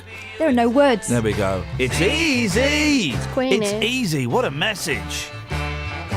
All you need is love. And we all go, da da da da. This is the football version. Da da da. John, you be up for... Oh, John's gone. John is... You'd be bang up for it. I can speak bang for up it. for that. Hilarious. He just hung up. Oh, and someone has suggested the Archers theme as the national anthem. Oh, guys. So we can play that game this morning. Yes, it's slightly hackneyed, but we can have a bit. I don't mind my knees being hacked.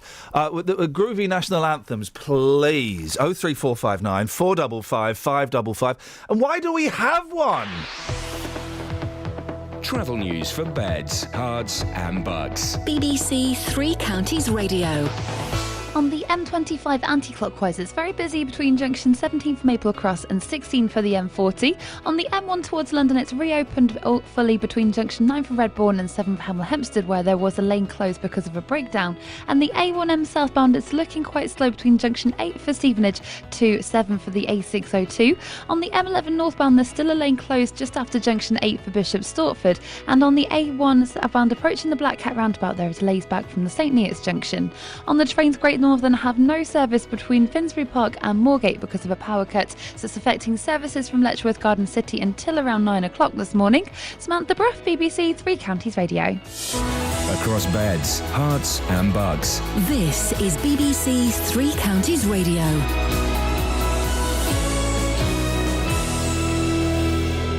It's 7:30. I'm Tony Fisher. The headlines. Milton Keynes Hospital's been told to improve leadership of its maternity services to avoid future deaths. The unit was heavily criticised by a coroner at an inquest into the death of Ethan Johnson, who died in January when he was a day old.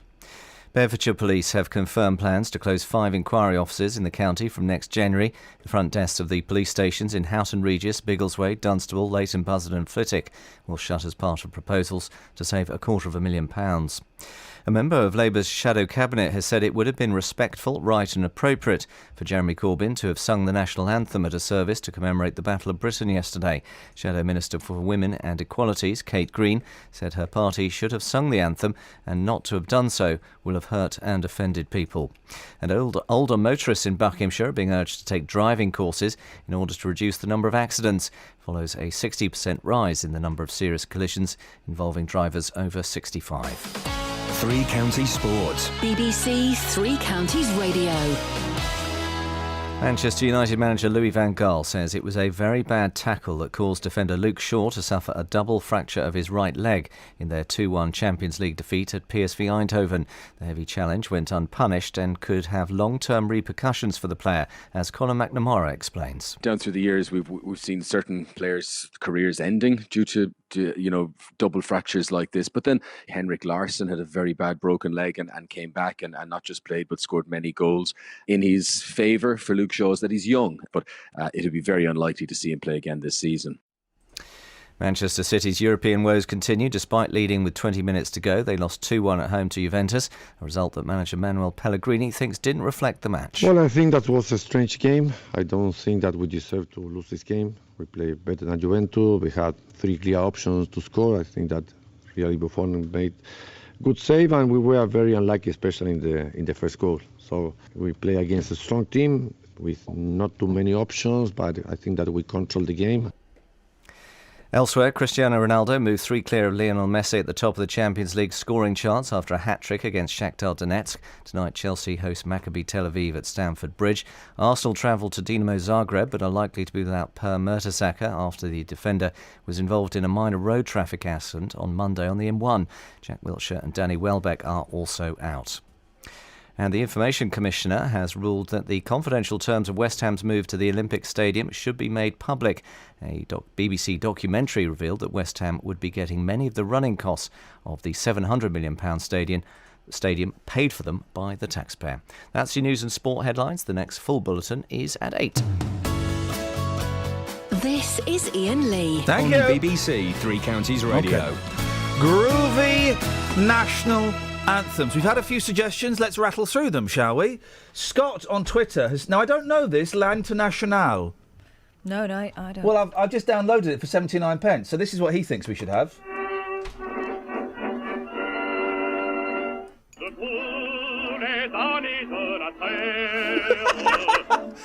Is this what you want as the national anthem? In French? In really old-fashioned French. It would teach those dirty Frenchies a lesson, though, wouldn't it? It's a widely sung left-wing anthem, so if Corbyn gets in, we might be singing it. OK, someone who on the text has suggested... Lisa suggested this.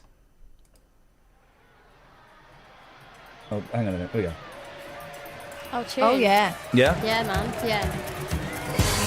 You'll stand La, now la, for the la, la, national la. anthem. This isn't the national anthem. This is the Spice World anthem. But it's also inclusive, because Yep. they sing Colours of the World! Yeah. Spice Coming of the over here. Queen. All the colours of the world coming over here. Sad and low. Corbyn would... I can imagine Corbyn singing this. Yep. Cameron getting down. Phil has suggested this, and this is kind of more the tempo of what a national anthem should be. Oh, yeah. Kind of slow, miserable. You got it yet, Yeah, Kath? vengeful. I mean, it's full of vengeance, this song. It's like a slow-burning grudge. There we go. It's what we're good at in Britain. Standing for a long, long time. I'd need to sit down at this stage. We'd have to do a dance or something.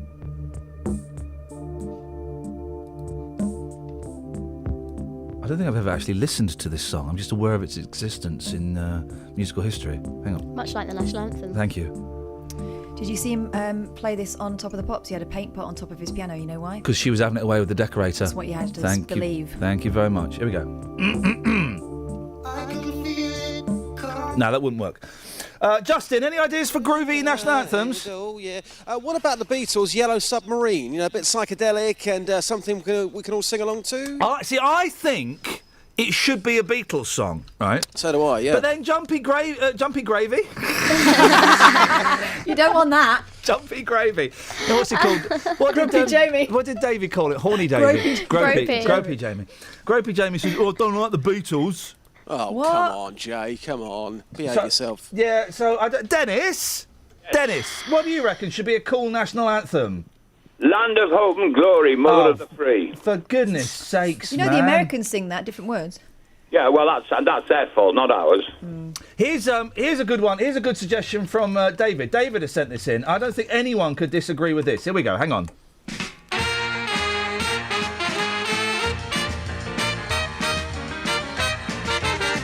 Would you all please rise for the new national anthem?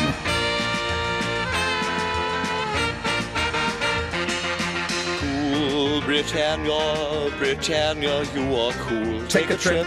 Britain's ever, ever, ever shall be. Hip, hip me, hip me.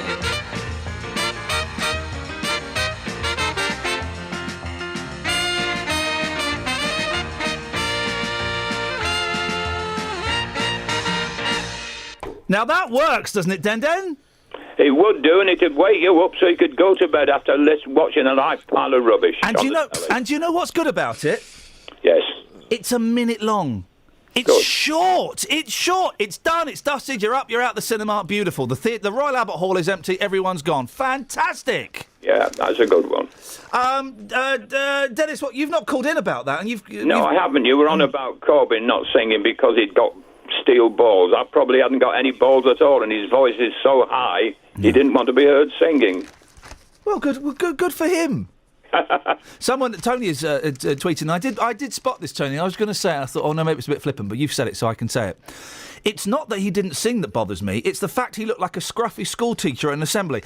It's the fact for me he's not got his top button done up, and I don't. That's such a silly thing, and that's why I held off saying it. Because it's such a silly thing, and and that is kind of something that's been ingrained into me through the years. If you're wearing a tie, do your top button up. He looks like the old boy who used to wear a donkey jacket when he was Prime Minister. Well, you know, I haven't voted for Labour since I was 24, and I'm now 19. I've never missed an election. Yeah, you never missed what? I have never missed an election. Good lad. So I've never voted. I swore after the first two votes that I would never vote for them again. Yeah. Well, what are you going to vote for them now? No, I'm not. Thanks for calling. Bye-bye. We'd never got to talk about what you wanted to say. Stay there. Kerry's on the line. Morning, Kerry. Good morning, how are you? Good, thank you, boss. What you got? How about We Are the Champions by the Queen for the national anthem? Oh, now that is not bad, is it? That is quite a good suggestion. I haven't got it on my computer, so I can't play it, I'm afraid. But we can imagine what it would be like. Yeah, because we're the champions. We'll keep on fighting till the end. Oh yes. Someone suggested. How about this from Linda? No, sorry, not from Linda. Where is it? I can't see it. Anyway, someone suggested Gold by Spandau Ballet. Yeah, no, that was on the text. That's a good one, isn't it? Yeah, well, we don't win many gold medals, though, do we? But it might inspire us, mightn't it, Just? A bit of Spandau. Imagine you get Martin Kemp comes out and who's the singer? The big beefy singer used to live near me. Tony Hadley. Tony Hadley. Hadley comes out, the Kemps come out, the others come out. Do you know what? It doesn't matter if we haven't won gold. We can front it out. Yeah, we haven't won it. We wrote it. Okay, what about Sir Cliff Richard? Good morning, Golden. Justin. Oh, no, hang on a minute. Justin's making a controversial statement here, Kiri. Kerry's trying to shut him up. I'm just saying, Sir Cliff Richard. You know, I just known think across the world, Golden. Yeah. Well, the thing is, he's not known across the world. Oh, he is. No. Sorry, boss. No, he's not. He never made it big in America, and he's quite glad about it. He never made it big. He's only big in this country and Australia. And Barbados. Kerry, thank you for that. Peter's in Walmer Green. Morning, Peter. Good morning. Groovy national anthems. Well, I just wanted to Can't wait point to hear out this as a one. point of common sense Yes. that not everyone who sings the national anthem or Land, Hope and Glory, Yeah. some of them are scumbags. So it doesn't mean because they sing it that it's what they're like, does it?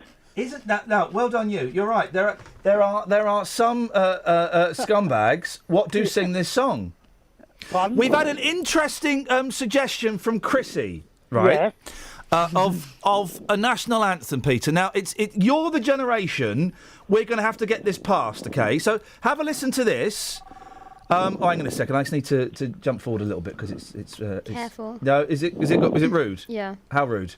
Well, yeah, the subject matter gives you a clue. There's lots of bad language in it. Okay, right. Oh, I know this one. Oh, that just so scandalous. Yes. Can you find me the radio? Can you find me the radio edit, please? Of course I Play can, me the my radio edit, and we'll do Do you that. remember the 90s? No. When women couldn't bend over without showing you what colour their tongue was. Peter, stay there, because I want to play you a possible national anthem, and Kelly's going to sort it out for me. Akbar's on the line. Good morning, Akbar. Good morning, Ian. Suggestions for a groovy national anthem?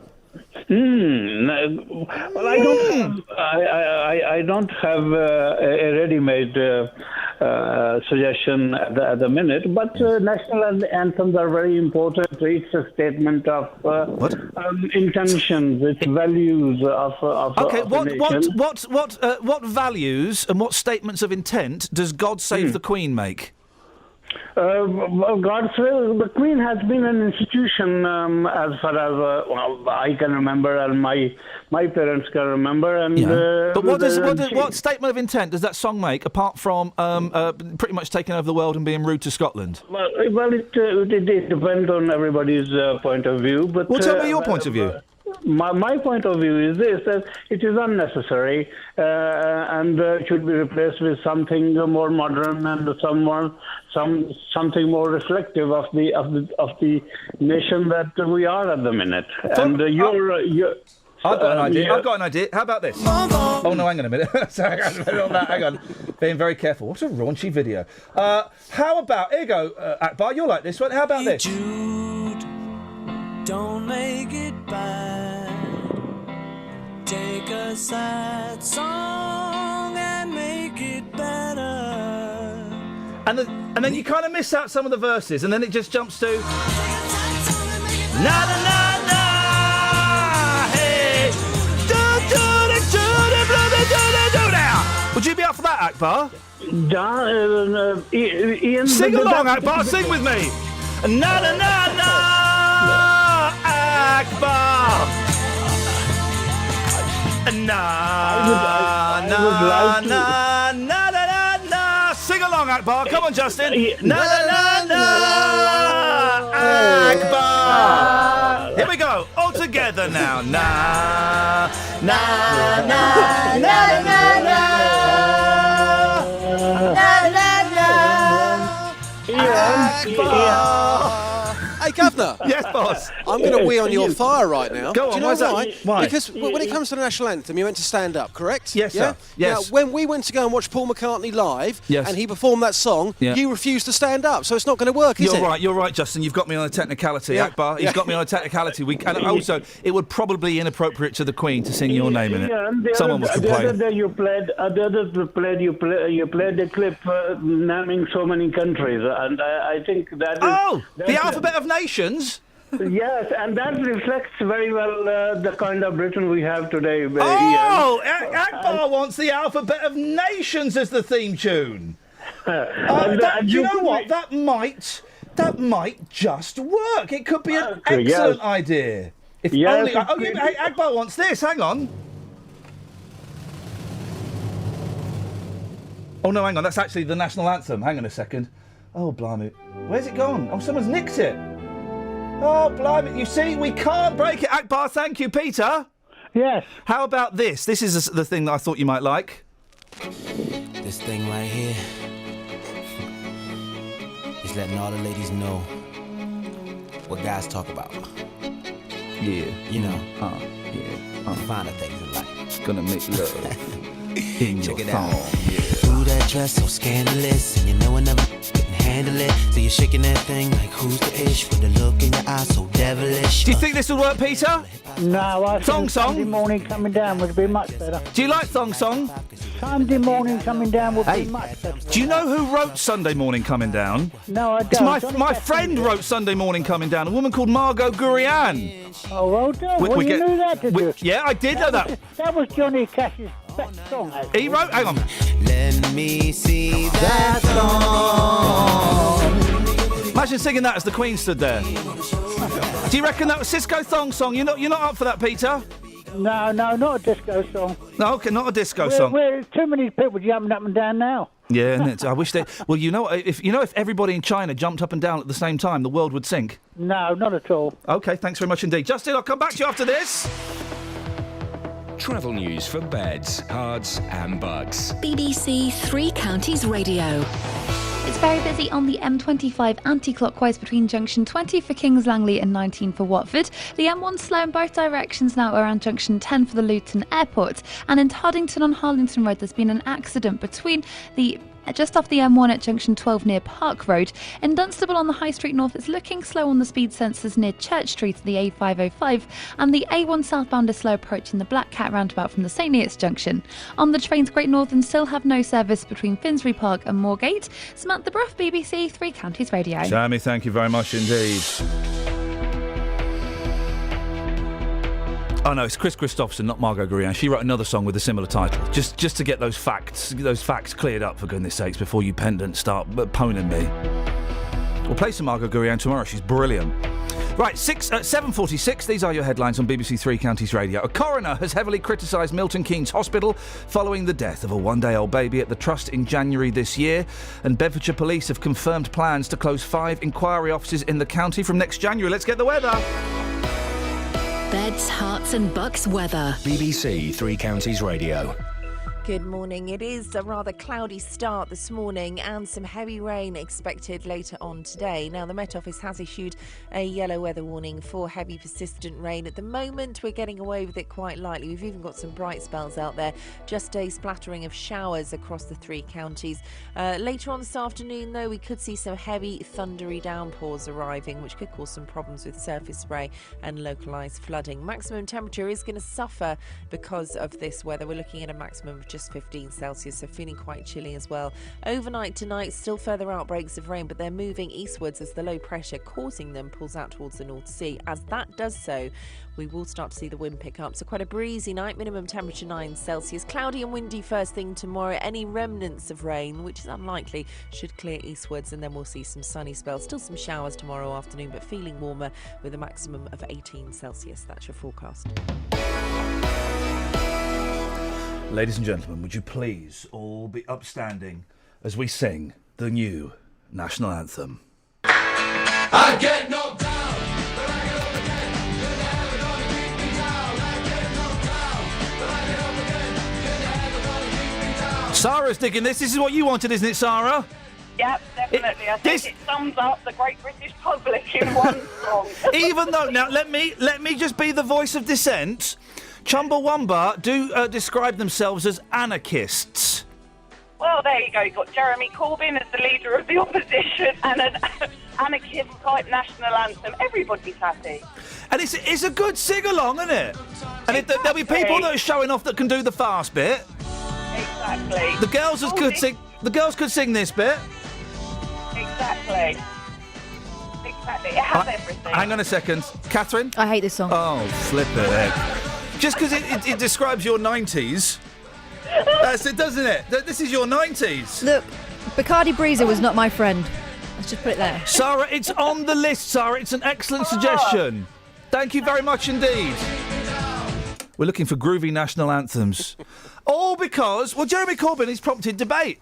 And he's not prompted the lazy, do you think it's outrageous? Look, Jeremy Corbyn is not doing the national anthem. I can't do that voice, blimey, sorry. Which you'll get on other radio stations throughout the day. But Justin, you have taken national anthems to the street, or the current national anthem to the street. Yeah, I have. And so Corbyn yesterday, there he was. He didn't sing. He said that he was standing there in silence as a mark of respect. Yeah. I mean, it's all very well people moaning, saying, do you know what, he doesn't know the national anthem, he can't sing it. Well, do other people know it as well? I've taken to the streets asking what Corbyn did, was it wrong? But Sorry, also, I'm just sniffing a lunchbox while you're saying that. okay, For the mate, first time in ages, I've got chicken sandwiches, right? And I've just sniffed the lunchbox. I'm 5 years old, and I'm back in the canteen at Claycott's Primary School in Monksville Way in Britwell. I'm back there. Oh, what a wonderful smell. That's the great thing about radio. You're painting the most beautiful pictures. And I tell you what I remember the kid next to me, this is actually where I'm taken back to, if I think on it. The kid next to me had a very similar lunchbox, and as I was eating my sandwich, I turned around just in time to see him go, bleh. Oh! And he filled his lunchbox with his own innards. He vomited in his lunchbox. Wow. That's what I was taken back to. Fun times. Okay. Anyway, Justin. Yes, so I've taken this one to the streets. Corbyn, what he did yesterday, was it wrong? But also, if they're going to say, yes, it was wrong, here we go. Do they know the words of the national anthem themselves? And there's the twist. Exactly. So here's what happened on the streets this morning. It's bad. He should have a bit of respect. He's working for the country and wants to improve it, and he didn't even sing the anthem. Do you know all the words? No, I don't. Not acceptable. Why not? Because he should know the national anthem. I mean, he stood there saying it was a respectful silence. Well, more respectful singing it. OK, go on then. You give us a blast. God save... No, it's all right. You don't know the words yourself, do you? No. Shocking. No, put your phone down. Don't Google it. Well, I think the people who are in that sort of high stature should be singing it. Do you know the words yourself? Yeah. Do you want to give us a quick blast? No. Come on, do it for me. It's a bit early. Come on, you can do this. God save our gracious Queen. Long live our noble Queen. God save our Queen. Send her victorious, happy and glorious. Long to reign over us. God save our Queen. Shake my hand, fella. That means a lot. English and proud. Take care, Bulldog. All right, mate. Cheers. I think it's disgusting. Everybody should be proud of the national anthem, proud of the Queen, proud of the country. Shall we see how proud you are? Do you want to give us a quick blast of God Save the Queen? God save our gracious Queen. God save our noble Queen. God save the Queen. Keep going. I can't, I'm going to work. Is that because you don't know the rest? I know the majority of it. Didn't know that bit. Okay. I think it's disgusting. Surely he should support his country. Okay, everyone keeps using the same old word. Disgusting. Boss! Doing a piece about the national anthem. Okay, so, thank you, Chief. So, can you sing me a bit of the national anthem, please? God save our gracious Queen, God save our noble No one knows the Queen. words. God save the Queen. Beautiful voice, though. If England ever play a football match and we're sitting next to each other, I wouldn't mind if you didn't sing it. But I would sing it. Okay, I'll probably have to go to the toilet or something at that point. Yeah, I don't blame you. Yeah, it's a good effort, madam. Thank you, cheers.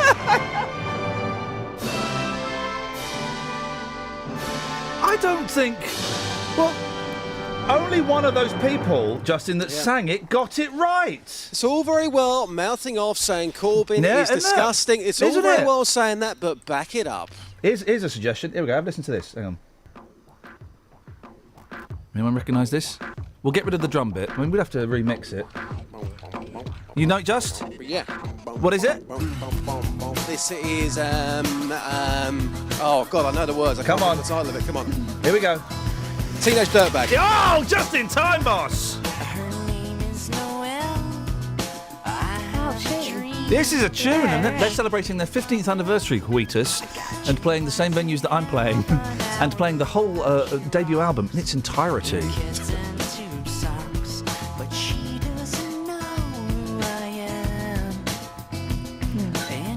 See, this is kind of a more appropriate vibe. Here we go. Just a teenage dirtbag, baby. Listen to Iron's baby.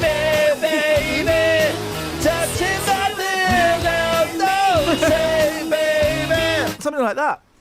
That was very good. Thank you, boss. Justin, old people driving is a thing that we bang on. It's one of my favourite bits of radio I've ever done. Was Do You Drive, Jeff? Yes, which is part of the live show I'm doing, and it's lovely hearing it in front of 100 people laughing.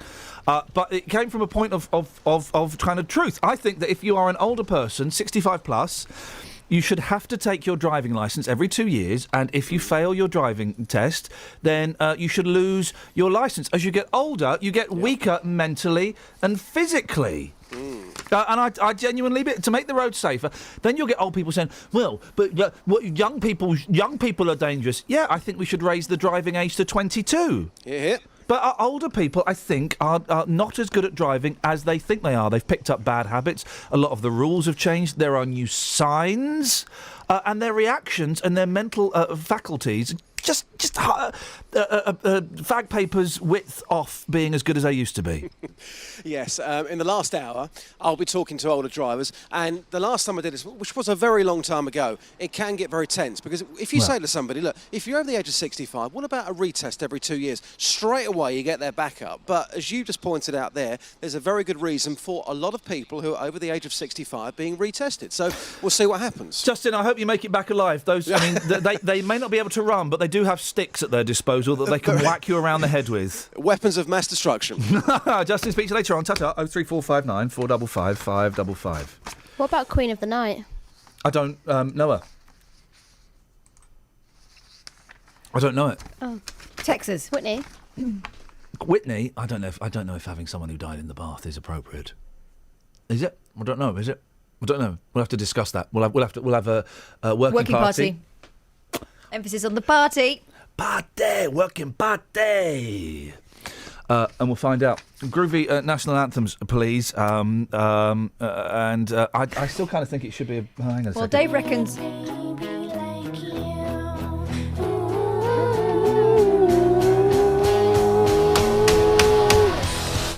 Whoa. Oh. That's my favourite bit. It's good. It's good. That when song. they rock out. Hated it at the time, love it. Oh, that's tomorrow's phone-in. Songs you hated at the time, but you love now. Hated that at the time. That's a brilliant song. Did you? Yeah, of course I did. I was too hip. I was probably into like Smash or something. I don't know. Was that a band?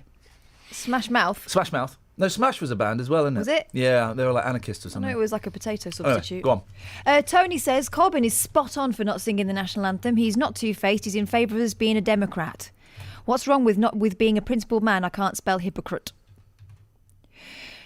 My new national anthem is Manna Manna by the Muppets, says Matt. Sam from Milton Keynes says the anthem has to embody the personality of our nation, so I suggest the Smiths. Heaven knows I'm miserable now. Oh. Let's get Nigel in. Morning, Nigel. Morning, Ian. Morning, Nigel. Quick question for you. Yes, boss. When does a new road layout become a normal road layout? When do new time signals just become normal signals? Hang on. When does discuss? Thank you. When does a new road layout become a normal road layout? Yes, correct. You know when you have changes, they put that big red sign up saying new. Yeah. Head. Yeah. When does it become a normal layout, and when do you take the sign down? I'm going to say 18 months. Okay, thank you. You're welcome. Excellent. That's how the BBC serves you. Andrea, who is an American, has suggested this. Ooh, yeah. And fame. Oh, yeah. Truly outrageous. Truly outrageous. I don't think so. She had flashing earrings. We should have something camp, though, right? Yeah. Because the national anthem was written when homosexuality was illegal, and and it wasn't discussed. We've come a long way since then. Gays are allowed to have it, and they're also allowed to get married. And we should have something kind of camp. Everyone likes something nice and camp, kind of ABBA kind of vibe, something a little bit upbeat, a little bit glittery. Club Tropicana. Oh, baby! Travel news for beds, cards and bugs. BBC Three Counties Radio. On the motorways, there are long queues on the M11 northbound approaching junction 8 for Bishop Stortford because a lane's been closed there. It has reopened now, but it's still causing some slow and long delays. On the M1 in both directions, it's busy at junction 10 for Luton Airport, and on the M25 anti-clockwise, it's heavy from junction 20 for Kings Langley to 19 for Watford. In Hemel Hempstead as well, the A41 is slow southbound from the Two Waters Road and Hemel Hempstead turn-off towards the M25 at junction 20 for Kings Langley, and it's busy in Watford on Beecham Grove around the junction for Escort Road. In Toddington on Harlington Road, that's still closed in both directions because of an accident around Park Road. Samantha Bruff, BBC Three Counties Radio. Thank you very much, Sammy. Always a delight to be sat here wondering what I'm going to say, and then I get to watch Tony Fisher doing his stretches before the news bulletin. Oh my word, you talk about dancing queens. I mean, groovy national anthems and old people. I could get you 5 for that. Oh, yeah. Local and vocal across beds, hearts and bucks. This is BBC Three Counties Radio.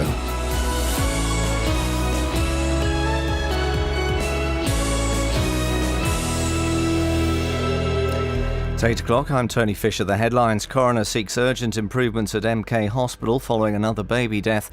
Drive to encourage older motorists to take tests in Buckinghamshire. And Beds Police confirm plans to close 5 inquiry offices in the county. BBC Three Counties Radio.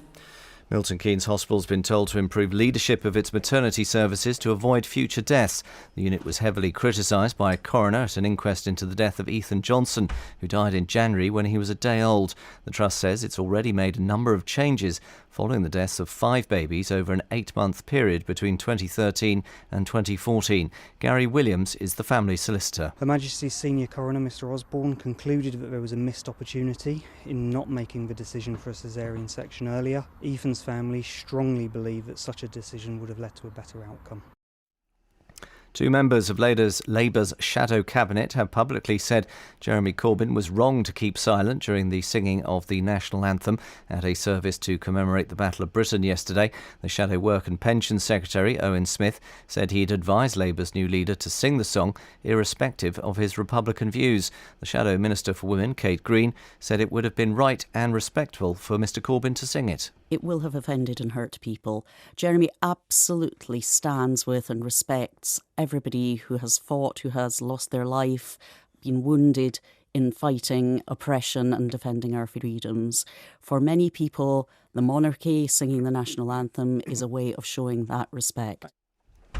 Older motorists in Buckinghamshire are being urged to take driving courses in order to reduce the number of accidents. The campaign's being run by the County Council to keep mature motorists driving safer for longer. It follows a 60% rise in the number of serious collisions involving drivers over 65. Mark Shaw is the councillor in charge of transport at Buckinghamshire County Council. So we do a full assessment, a full written assessment. We go through it with them at the end of the course. If someone is showing huge problems, we may refer them to their doctor, we may refer them to an Alzheimer's clinic, which we've had to do several times, or if someone is showing extreme poor driving skills, we will send them on to have a further course, and they will then decide whether their licence should be taken away or not. Bedfordshire Police have confirmed plans to close 5 inquiry offices in the county from next January. The front desks of the police stations in Houghton Regis, Biggleswade, Dunstable, Leighton Buzzard and Flitwick will shut as part of proposals to save £250,000.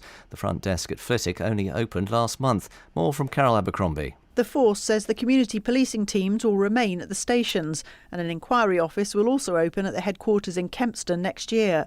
Bedfordshire's Chief Constable John Boucher says although these decisions are never made lightly, the demand for police officers has reduced and they're adapting to changes. In sport, Manchester United manager Louis van Gaal says it was a very bad tackle that caused defender Luke Shaw to suffer a double fracture of his right leg in their 2-1 Champions League defeat at PSV Eindhoven. And Manchester City also threw away a lead, losing 2-1 at home to last year's finalists Juventus. Finally, the weather. Some places dry at first, but cloud continuing to thicken with outbreaks of heavy rain by the afternoon. The top temperature 15 degrees Celsius. Get the latest news and sport online, bbc.co.uk/3 counties. I need to slow down. I knew what I was doing. All right. I was plugging in my computer on the other side of the studio to charge it. I was riding your vibe. You were tinkering about in the background. Did you like the tinkering? Well, it's Thank you very much indeed, sir. Thank you very much indeed. Morning, guys. Iain Lee, BBC Three Counties Radio. Busy show this morning.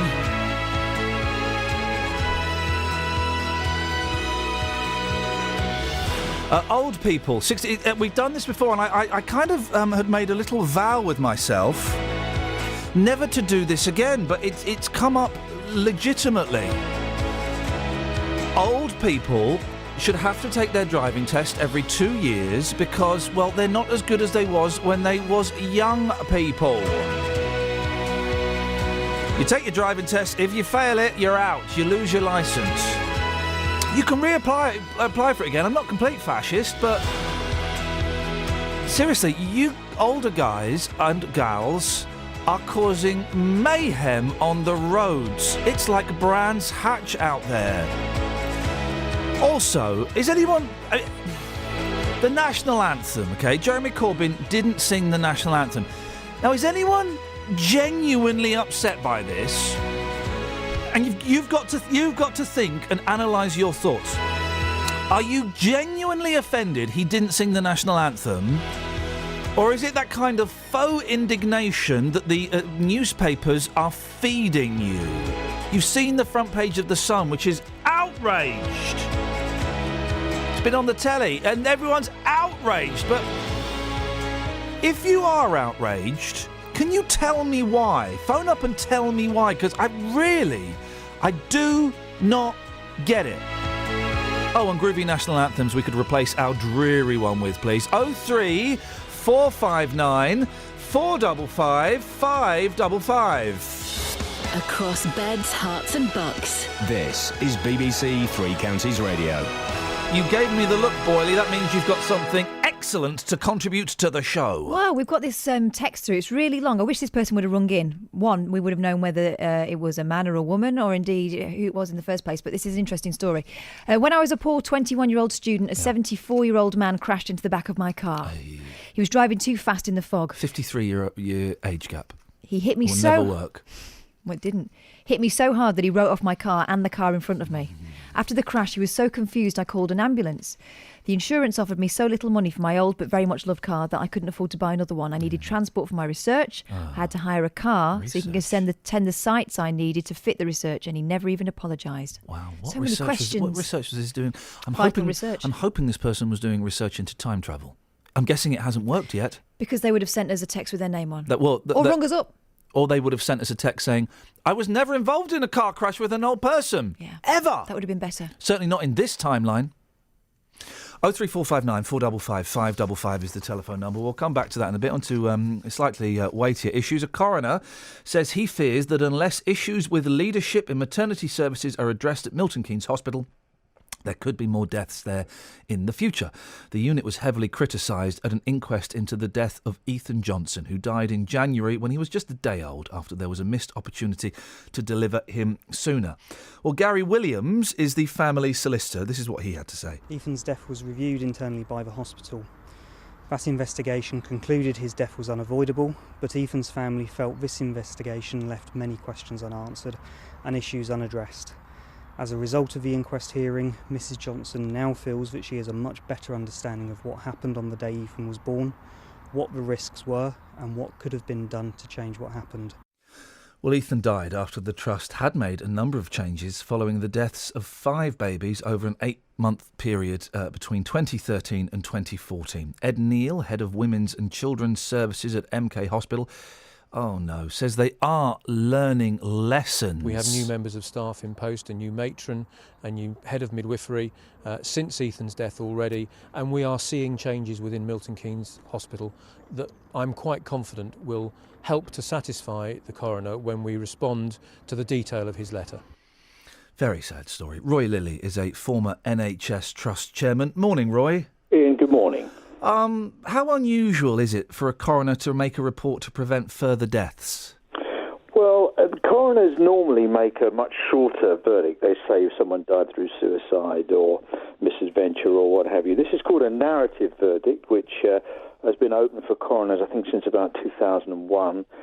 They've been able to give a longer explanation of why they think someone died, and without naming individuals, which they can't do, they can say that we think that, or he thinks or she thinks that this needs to be looked into or that needs to be looked into more closely to ensure that things don't happen again. So this is called a narrative verdict. The coroner, well, let's talk about this in the abstract. Yes, please. It's such a catastrophic event for the family, and you can't help but think of them in that context, particularly at that time of the year. I can't imagine how horrendous it was for them. But looking at it in the abstract, what could have happened here? Well, if a child is born and dies, that's what's called a serious untoward incident in a hospital and is investigated anyway as routine. The hospital carried out that original investigation. The coroner, in circumstances like this, might say, well, look, I'm not so sure that perhaps the staffing wasn't light over Christmas, or resort to consultant advice or cover wasn't called early enough when a child was being born. They would want to go into the sort of minutiae of this over and above the explanation the hospital's already given to actually get to the bottom of it. I mean, I do understand there is, obviously a mistrust between a family who've had a catastrophic event at a hospital and a hospital's explanation. They'll say, really, is that true? Can we have an independent look at it and all the rest of it? So I can understand how, in circumstances like this, we get to where we are. And it's a good thing, really, because, no one in the NHS comes to work and wants to do a bad job. Oh, no, of course not. Of course not. Yes, I'm sure they're all devastated at the hospital about this death. Sure, and the midwives will be in bits over this, I'm sure. But the issue here is, has something happened that shouldn't, and can we? I know it sounds hollow to say, but are they, really lessons that we can learn from this? To think, do you know what? If we did this differently, that wouldn't happen again. So, corporate apologies from hospitals do sound hollow. I mean, they are cloaked in the way they are because of the risk of further litigation and all the rest of it. And, you and I have spoken about litigation in hospitals before. And so, they are framed in a way which makes them sound very impersonal. But and that's the way it has to be, the way the law is at the moment. This hospital has already been under the spotlight because between a period of 8 months between 2013 and 2014, there are already 5 deaths. That to me sounds a lot. I don't know. Yeah. And this death of this young baby, Ethan, came after changes had already been made. Yes. Does that the implication being they hadn't made enough changes? Yes, there is. It's easy to draw that conclusion. I think we should be cautious. I mean, common sense tells us you're right, but I think we should be cautious. The what we call statistical aberrations in sort of technical management jargon around these deaths, because there are the total cohort of deaths, the total number of babies that are born is a relatively small number.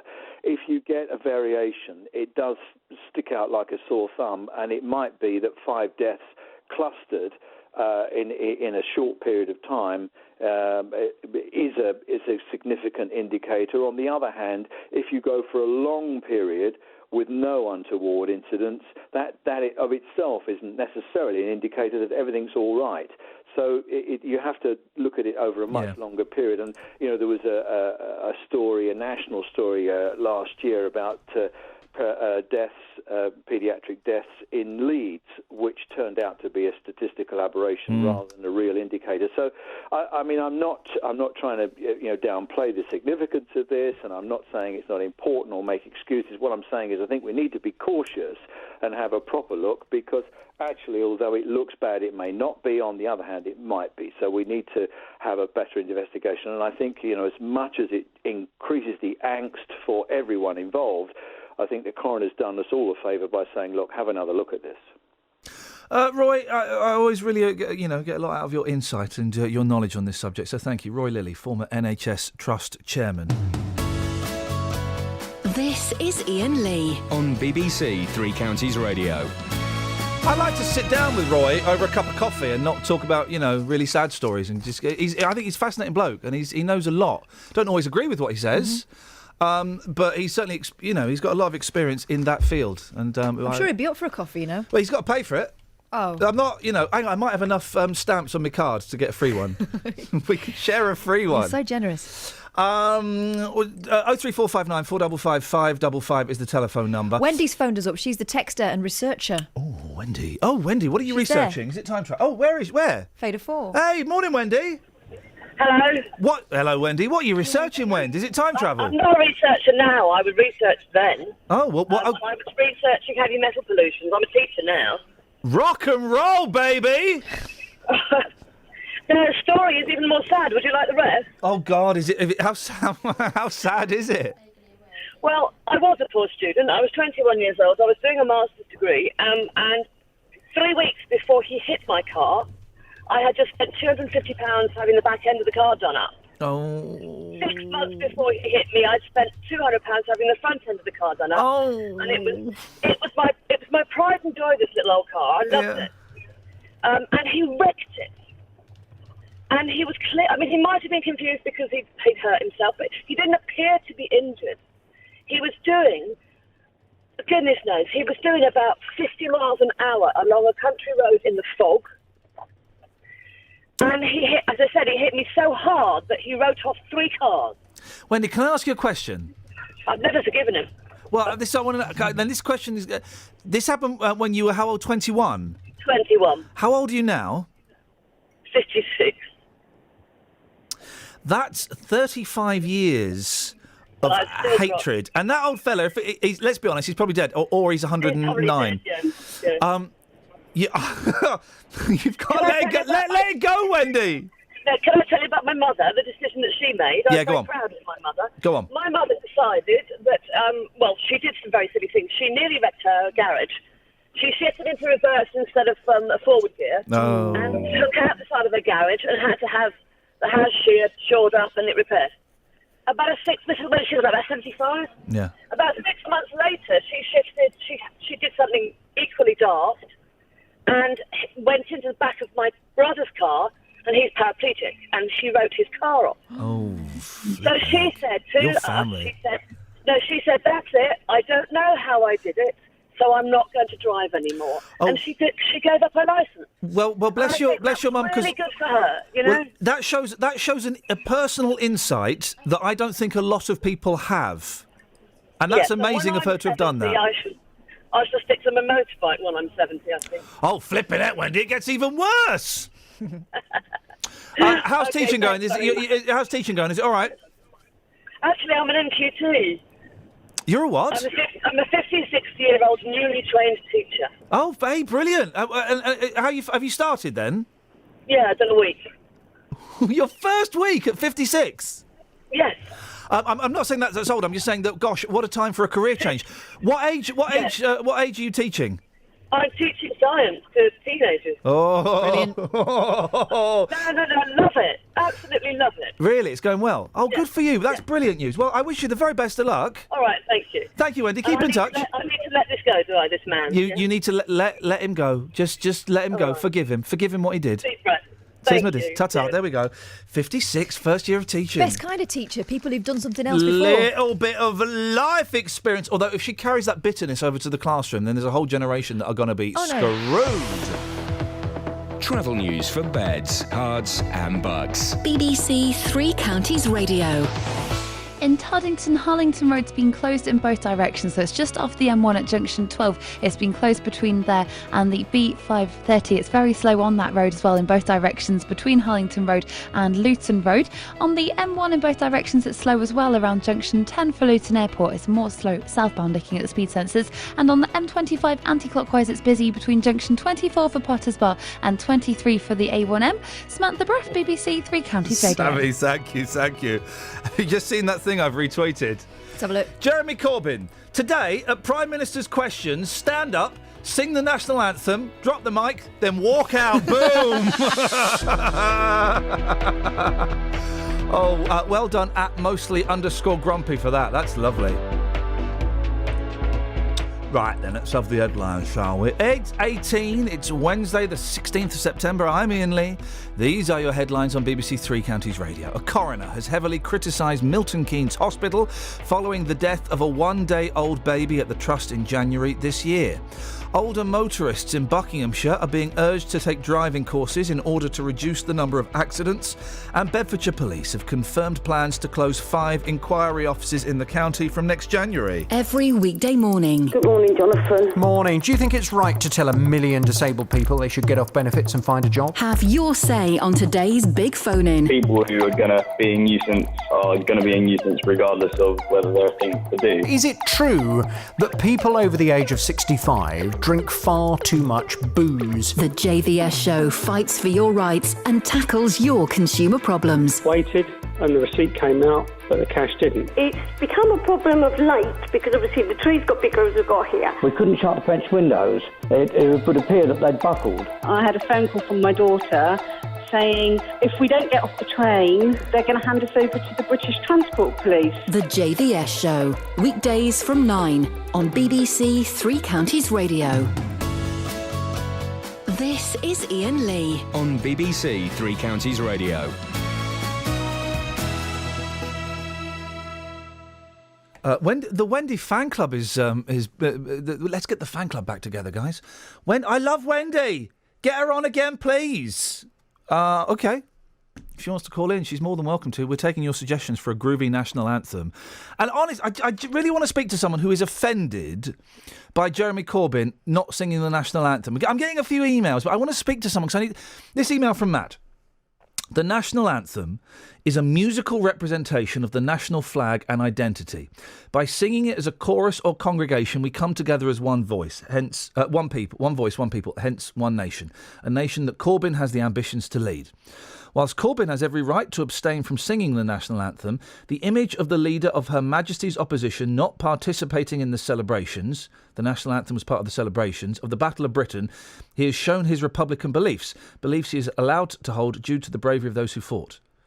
I don't know if you're saying he should be singing it or not singing it. Is it celebrations? Are they celebrations? I don't know what. Commemoration, you'd call it, wouldn't you? I think so. I don't really know. Battle of Britain, it wasn't He was D-Day there. or D-Day. He was there. He didn't talk when the speeches were going on. He didn't look at his phone. He paid respect. I don't know what was going on inside his head. So I don't know where his head was. But he was respectful. I don't get it. Why would anyone be offended by him not singing the national anthem? I cannot get my head around it. Here's another question. So what if you're offended? Oh. So what? Oh, don't vote for him. Exactly. Makes your decision easier, doesn't it? But I just think Why do we try and push people into doing what we think is right? Well, I just think it's a nothing, though, and I think it does. It's that clever thing. It detracts. I mean, The Sun actually had a lie on the front page of their newspaper yesterday about him kissing the Queen's ring or something. But it detracts from. I don't know what his policies are. I know a few because I looked at the website the other day when we were talking to that MP. But I don't really know what his policies are. I know what? Why if the Sun thinks he's so dangerous to us, right? Print his policies on the front page of the newspaper. Do that. Print his top 5 policies on the front page of the Sun newspaper. I'll decide if he's dangerous to me or not. That's all you've got to do. That's all you've got to do. 03459 455 555. It's all smoke and mirrors, guys. They're getting us to look at the left hand, which is the national anthem, while the right hand, what the government are doing, is not being watched. On the subject of we've got to do this item, haven't we? Look, I'm sorry, I'm all over the shop. Hang on a second. Here we go. Where's my thing? There it is. Right, lovely. Older motorists in Buckinghamshire are being urged to take driving courses in order to reduce the number of accidents. The campaign is being run by the County Council to keep mature motorists driving safer for longer.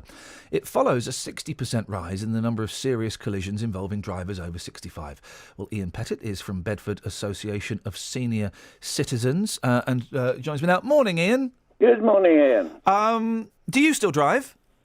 No, I haven't driven since last December because I voluntarily stated that my eyes didn't allow me to drive, and that was confirmed by the optician that I had cataracts in both eyes, and I'm hoping later on this year that I should be cleared to drive again, and next year I should be 90, and I'm a very fit person. In your opinion? in my opinion, and the opinion of the medical profession. What tests have you had done to verify that? I've had my own local doctor. A few years ago, I went to Cambridge, to Addenbrooke's, at the request of two professors, so that I could go into their machine and be analysed. And most people say I certainly do not look my age. And I try to keep fit. I cycle every day. Yes. And the responsibility I have is to make certain that the reason I gave up driving is because I was brought up with discipline.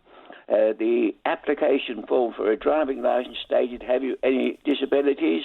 And I ticked the appropriate box for my eyes, and the medical profession at the driving licence organisation then stated that I will have to reapply. So the DVLA took your licence away. You didn't voluntarily hand it over. Well, I was due for renewal. Because that was the impression I got from the start, that you had made the decision. So it was the DVLA said, there's a problem here. You can't have a licence. That's right. Because, and that's interesting. That's what a lot of people don't do. Yeah. When they are reapplying for their licence, they tick the box that they can see the vision at 30 metres. They can see a nameplate at 30 metres, etc. And so a lot of people are driving who shouldn't be driving because they haven't correctly ticked the boxes. So you agree with me then, Iain, that from 65 onwards, people should have to take a driving test and a medical test every 2 years? Well, I don't think it's necessary every 2 years, because most doctors today examine their patients quite regularly. I'm regularly checked every 2 years. But they don't have the power to take away driving licences? Yes, they have. A doctor can stop you from driving, and so can the optician. When they do your tests, if your tests don't come up to the standard... But if you don't go for the tests, because a lot of older people, I'm trying to avoid the word elderly. I don't know, actually. I'm going to embrace. They're elderly. I'm going to embrace that word. A lot of elderly people, they are in denial of the decline of their physical and their mental condition, aren't they? That is very true, and that's dangerous. So we need. That is dangerous, perfectly, because they're not responsible for themselves. So don't we need to make it compulsory then that they are examined in terms of their driving skills and their health? I agree with that, but I don't think it's necessary for 2 years. 3? Now, you take the driving. Today, driving is totally different to what it was in my young days. Because in my young days, most of us had a cycle. Today, most people have a car.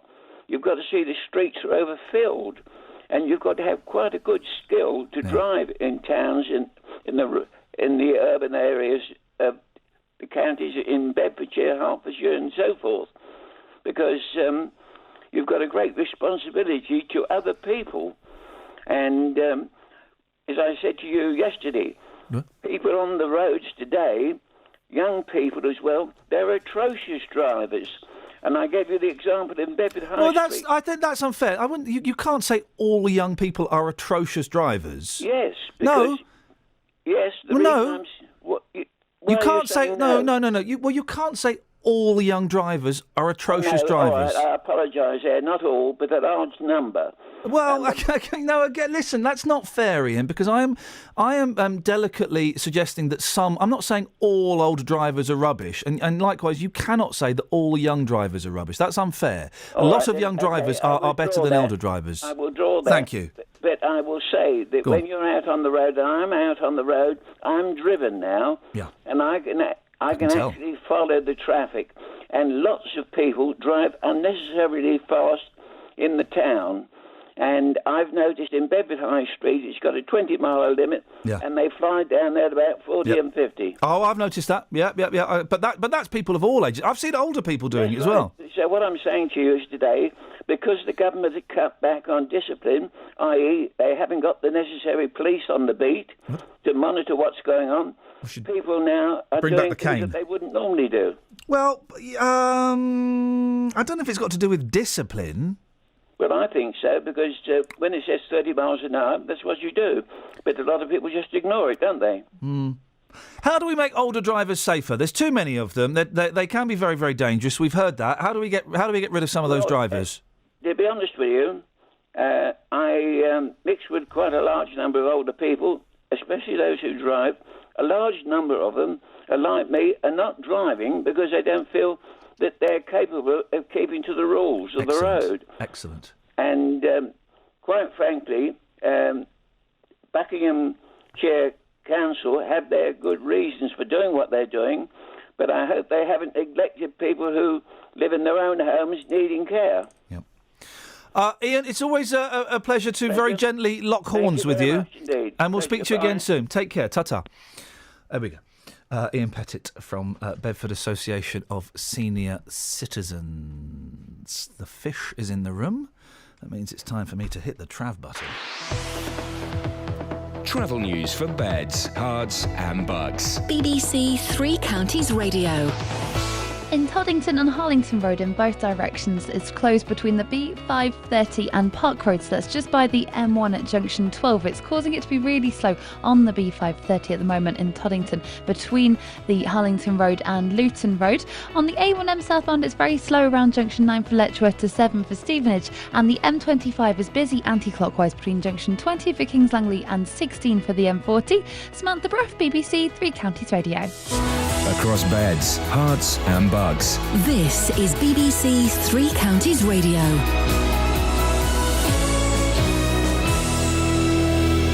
It's 8:30. I'm Tony Fisher. The headlines. Milton Keynes Hospital's been told to improve leadership of its maternity services to avoid future deaths. The unit was heavily criticised by a coroner at an inquest into the death of Ethan Johnson, who died in January when he was a day old.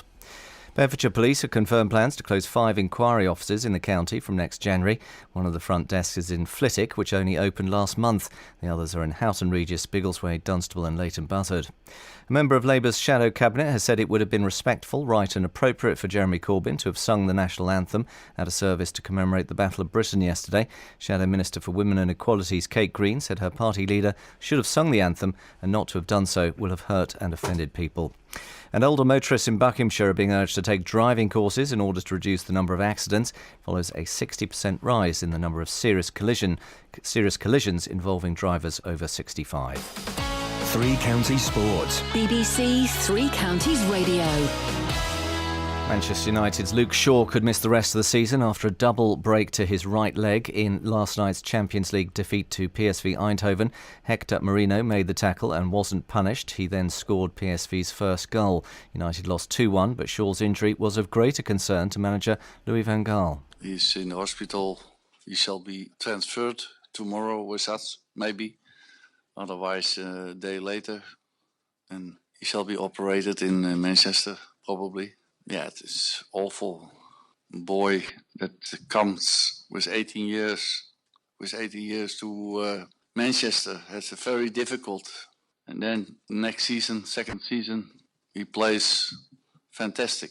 And then it happens like this. There was misery for Manchester City, who also lost 2-1 despite taking the lead at home to last season's runners-up Juventus. Elsewhere, Cristiano Ronaldo moved 3 clear of Lionel Messi at the top of the Champions League scoring charts after a hat-trick against Shakhtar Donetsk. Tonight, Chelsea host Maccabi Tel Aviv at Stamford Bridge. Arsenal travel to Dinamo Zagreb, but are likely to be without Per Mertesacker after the defender was involved in a minor road accident yesterday on the M1. Milton Keynes Dons slipped to 16th in the Championship after last night's 2-1 away defeat at Burnley, but the Dons boss Carl Robinson questioned some of the refereeing decisions. We've just seen, look back then, there were 7 different opportunities that were very similar to the foul that Dean Bowles give away all over the pitch. They didn't give one free kick for all night. Yet when it comes to the big decision, he gave it against us. So I want to know what he's doing. I've just tried to have a chat with him then, and I don't think he wants to let me anywhere near his room. I think he knows he's going to be in for 1 or 2 very, very harsh words. And if I get myself in trouble, I get myself in trouble. Finally, Boreham Wood remain in 20th in the National League after last night's 3-2 defeat at home to Bromley, and in the National League South, Hemel Hempstead moved up to 6th after their 4-0 home win against Hayes and Yedding. That's the news and sport. Next full bulletin is at 9. Thank you very much, Sonny. Would you all please be upstanding for the national anthem? Well, I'm not the kind to kiss and tell, but I've been seen with fire up. I've never been with anything less than a 9. So fine, I've been on fire with Sally Field. don't end up as mine. It's a death-defying life I lead. I take my chances. I die for living in the movies and TV.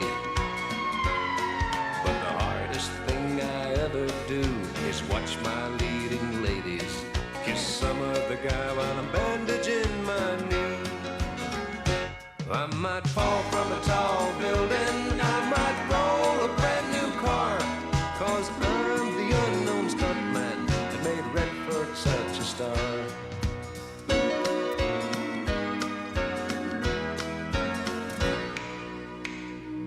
I've never spent much time in school, but I taught ladies plenty. It's true, I hire my body out for pay.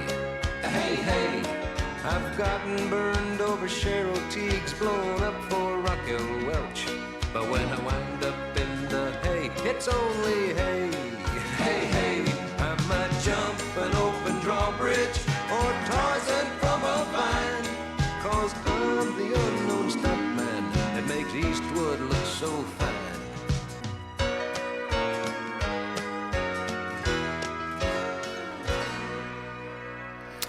Morning, Mary. Good morning. What you got for us, Mary? As a family, a few years ago, we had our father's driving licence revoked. Oh, how did that go down?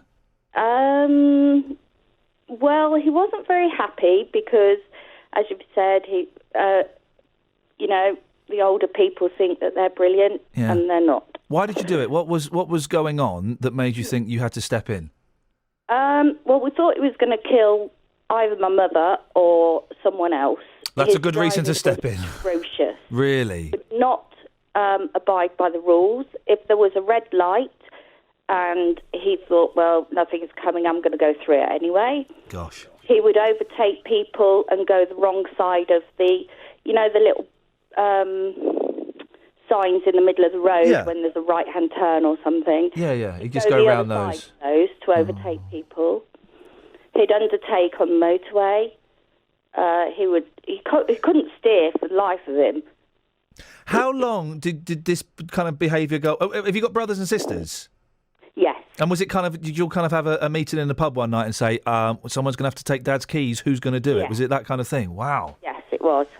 That's exactly what it was. Did you all go and do it together, or was it kind of your responsibility? What happened? Unfortunately, it landed up with me. Right. Yeah, okay, you're that one. Yes, okay. Away, yeah. And I'm the nearest. And initially we wrote a letter to the DVLA saying these things, and they sent a form to him to fill in. Oh, right, yeah. But he filled it in secret, so we're not sure what he wrote on it, but probably a load of rubbish. I then contacted his doctor, and I said, you've got to help us, please help us, because it was getting, worrying. You were getting scared. Frantic, we were worried sick. Yeah. And the doctor said, don't worry, after the letter that I write to the DVLA, his licence will be revoked. And about 3 weeks later, he got a letter from the DVLA saying that his licence had been revoked. And now, did he heed that letter? I was about to say who had done it. Right, yeah. So we didn't own up straight away, to be honest. We left it a few months, and then we decided that perhaps we ought to tell him that it was us that did it. So we did sit down in the living room, and we said, it was us. We had fears for other people and for Mother. And, he was cross and had a little rant. And even today he still says, oh, I don't see why I can't drive. How long ago was it? A couple of years ago. Right. I would, listen, that my boys will love me enough when I'm old to do that for me, you've done a brilliant thing, and you've done it, and it's come from a place of love. You've done it because you love your dad and you want him to be safe and you want your mum to be safe. Which is what we were saying to him. Yeah, and it would take him a while for him to hear that. Hopefully my boys, if they ever see that, will love me enough to do that. He probably knows, doesn't he, now, deep down, that you did the right thing, whether he'll admit to it or not. Oh, yes, yeah. Oh, bless him. Well Yeah. done. I think that's a brilliant thing to have done, Mary. It's horrible. I would urge any family members, if they feel that, you know, their parents aren't quite safe on the road, Yeah. do it. Call the doctor. Tell the doctor what's going on and get the doctor to write a letter. It's a brilliant story, Mary. Thank you very much for sharing it with us. Okay, thank you. Well done. What a nice daughter. Yeah. What a nice daughter. And it's horrible when, I've had to become the parent of my mother in many ways, and it's flipping horrible. It's horrible, and you have to make these grown-up decisions, but you're doing it because they're not well enough, for whatever reason, to acknowledge that they're not well enough. You know, part of the illnesses of MS and Alzheimer's and dementia and ageing, if this ageing is not an illness, of course, but is that you are unaware that you've lost some of your skills and some of your faculties. Trying not to offend them isn't being kind, is it, really? No. Well done. Well done. Mario's on the line. Morning, Mario. Oh, good morning. Yeah, just, well, I'd like to say, I passed this command once before. Yeah. I'm fed up, having go at the old drivers all the time. I'm giving you an example. The past 2 months, I had the 2 incidents where, not incident, where at the end of out this way, when you're going into town, at the roundabout there, the taxi driver come shoot straight out from the Bury Park. He shot straight out, yes. Yeah, we got that, a white line there at the roundabout. Okay. Let the traffic on your right-hand side to go through. And yesterday, I had another young driver. He shot straight out, and he blocked the road. Nobody could go through. I wanted to go down towards the station. Yes. Nobody could get through. And he had a look at me, and he had a go at me, swearing at me about it. Right. And there was a young driver.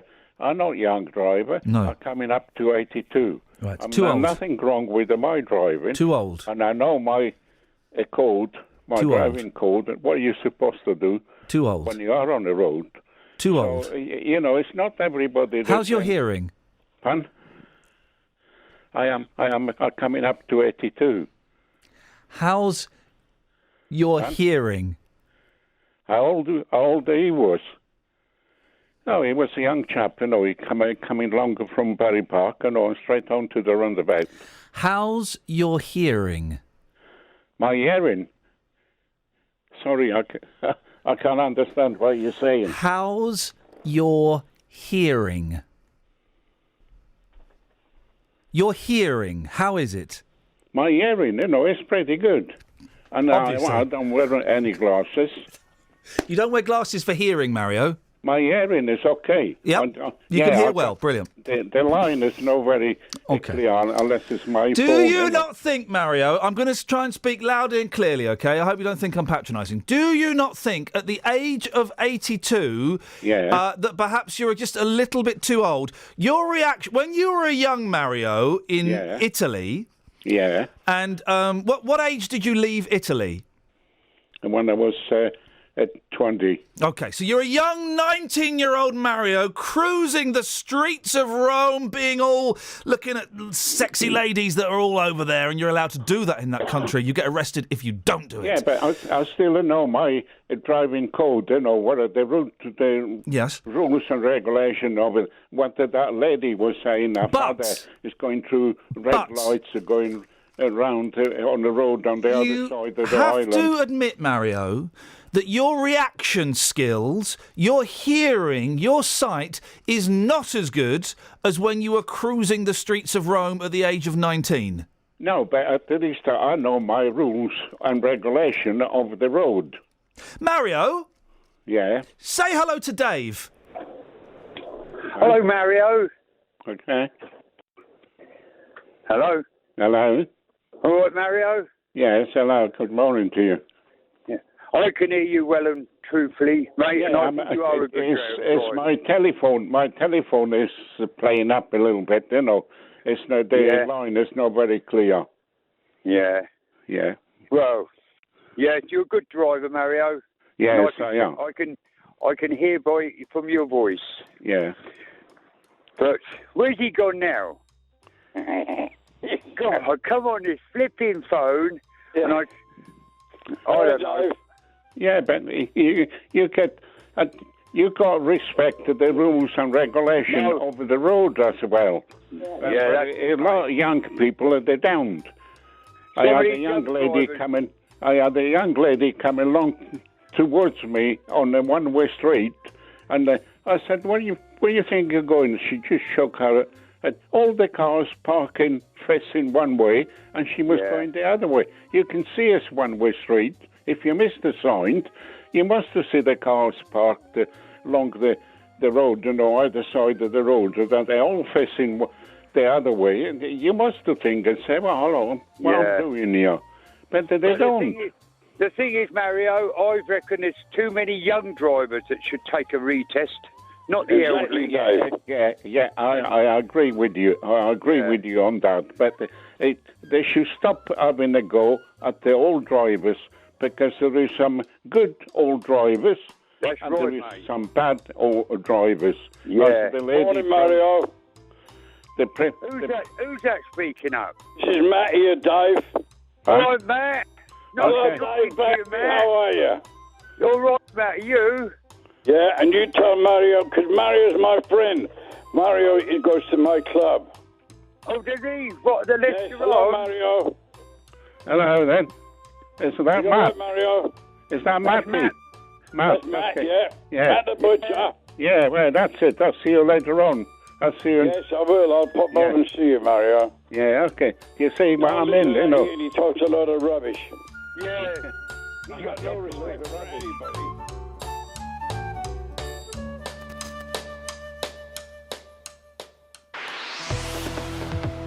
Travel news for beds, cards and bugs. BBC Three Counties Radio. In Toddington on Harlington Road, that's still closed in both directions between the B530 and Park Road, and that's just off the M1 Junction 12, so it's looking very slow there on the M1 Junction 12 southbound too, from Junction 12 of Flitwick towards the Toddington services. Nearby in Dunstable on the High Street North, it's very busy around the A505 at Church Street, and the A1M is slow southbound between Junction 9 for Letchworth and 7 for Stevenage. Samantha Bruff, BBC Three Counties Radio. Thank you, Sammy.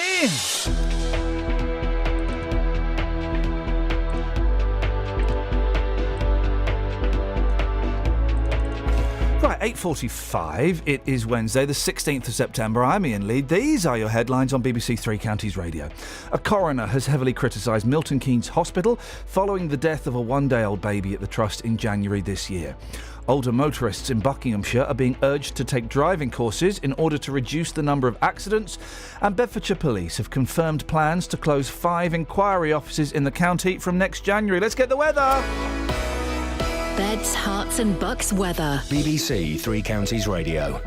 Good morning. We have got a cloudy start this morning, but we seem to have got away with it in the rain. We've got one or two just showers moving out towards the eastern fringes of Hertfordshire at the moment, parts of Bedfordshire perhaps, but they are moving eastwards. Further west, it is seemingly dry. One or two breaks in the cloud as well, so we have some, maybe even sunshine, dare I say it. But the Met Office still has a yellow weather warning in place for heavy rain. Now, we're expecting some further downpours of rain this afternoon.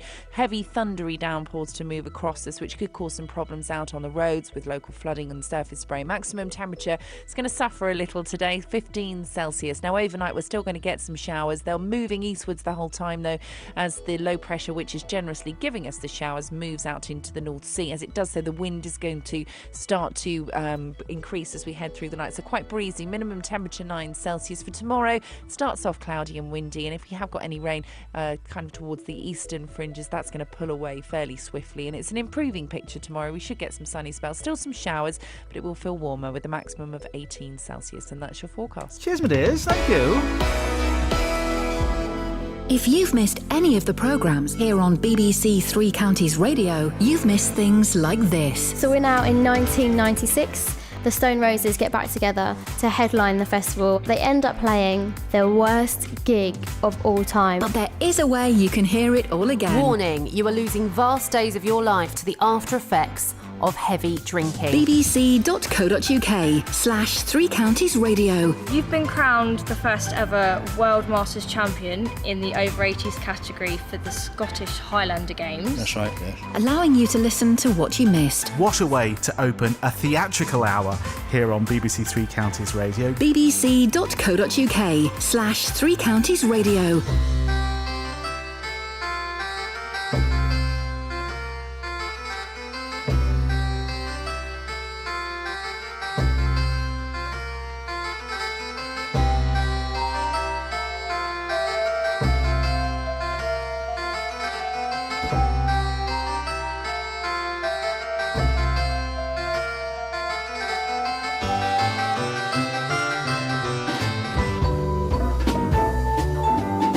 Morning, guys. Iain Lee, BBC Three Counties Radio. Got a tweet from Scott. Can Kelly tell us about that Stone Roses gig again? She's on the phone to someone else. She'll tell you in a bit, Scott. Unbelievable. She won't stop telling us about that Stone Roses gig constantly. Have I told you about the Stone... Yes, you have! Stop telling us about... So, hello? Oh, hang on. Yes? Scott's tweeted us.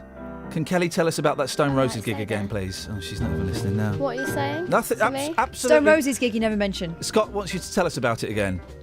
Well, I didn't make that trail. It says Scott's tweeted, can Kelly tell us about that Stone Roses gig again? Can you, please? Yeah. They got back together to play Reading, and there's lots of hype around it, Yeah. and it was the worst gig of all time. Thank They you. sang really badly. Thank you very much indeed. I was thinking about this song yesterday. Yeah. I was trying to recall what it was supposed to be. I feel It's I fine. Feel Fine, yeah. I feel fine by the Beatles. And boy, oh boy, on the new Beatles DVD, it's a lot of these clips I've had on hooky VHS for a long time. But it's the performance of I Feel Fine by the Beatles. It's a brilliant performance, right? It's them in a TV studio. And to indicate that they feel fine, they're surrounded by gym equipment. Have you seen this clip? No. And Ringo's on an exercise bike. Wow. And he's pedalling in time to the music. It's a brilliant clip. It's so good. It's so good. I mean, it's stupid, but it's absolutely good. Brian's in High Wycombe. Good morning, Brian. Good morning. What would you like to say to me, boss? What's age got to do with it? I'm the same age, 81, coming up 82 as your previous caller. Yep. Now, I just drove back last week from the Lake District, as did my 17-year-old granddaughter. Gosh. I wonder who was the most competent. Probably her. She finished on the A1 near Luton, but... What does that... what do you mean? Who got home first? Who was the fastest? She would have got home first because she's always closer to the car. But I don't understand why we're having an age off. Why? What I'm getting, right? I've had no young people call in to be snarky about elderly drivers, but I've had loads of elderly people calling in saying, "Oh, these young people, they've got no discipline." You're quite right. My younger family, they can't understand why I say I enjoy driving less now. I mean, they're quite happy to be ferried by me. But you know what age has got to do with it, don't you? Because as you get older, your reflexes, your strength, your speed, it slips, doesn't it? You're not as strong and as fast as you were when you were 22 years old. Oh, 22. Absolutely, and I make allowance for that. That's why But you shouldn't have to make allowance for that. If you're, listen, you might be a great driver, and that's cool, man. And if it is, well, then you would pass the driving test. I'm competent. But so you would happily sit a driving test every 2 years? Yes. Good. Well, then we're agreed. Well, I don't think that. Yeah, sorry. I think we are in that respect, but I just think yes. But I think so should some younger drivers, because... But back to the young bashing. Oh! Hey, I'd be up for all of us doing a driving test every 5 years, and you increase it at the age of 65 to every 2 years. We pay for it. You haven't got... It's not on your dollar. We'd cover it, old people. I went on an advanced driver's course with Justin Dealey. No. He's a terrible driver. He had to do it again. He was driving like a trucker. I just realised he's there. Morning, Just. Morning, boss. You had your arm out the window, didn't you? Listen, I'm a cool driver, okay? Yeah. Listen, I can hardly speak. I'm still waiting that letter about that court case. Anyway, stay there, Justin. We'll come to you in a second on old drivers. I just want to speak to Roger. Morning, Roger. Morning. What you got for us, boss? I can't claim to know all the words of our national anthem, but then again, how many people do? Right.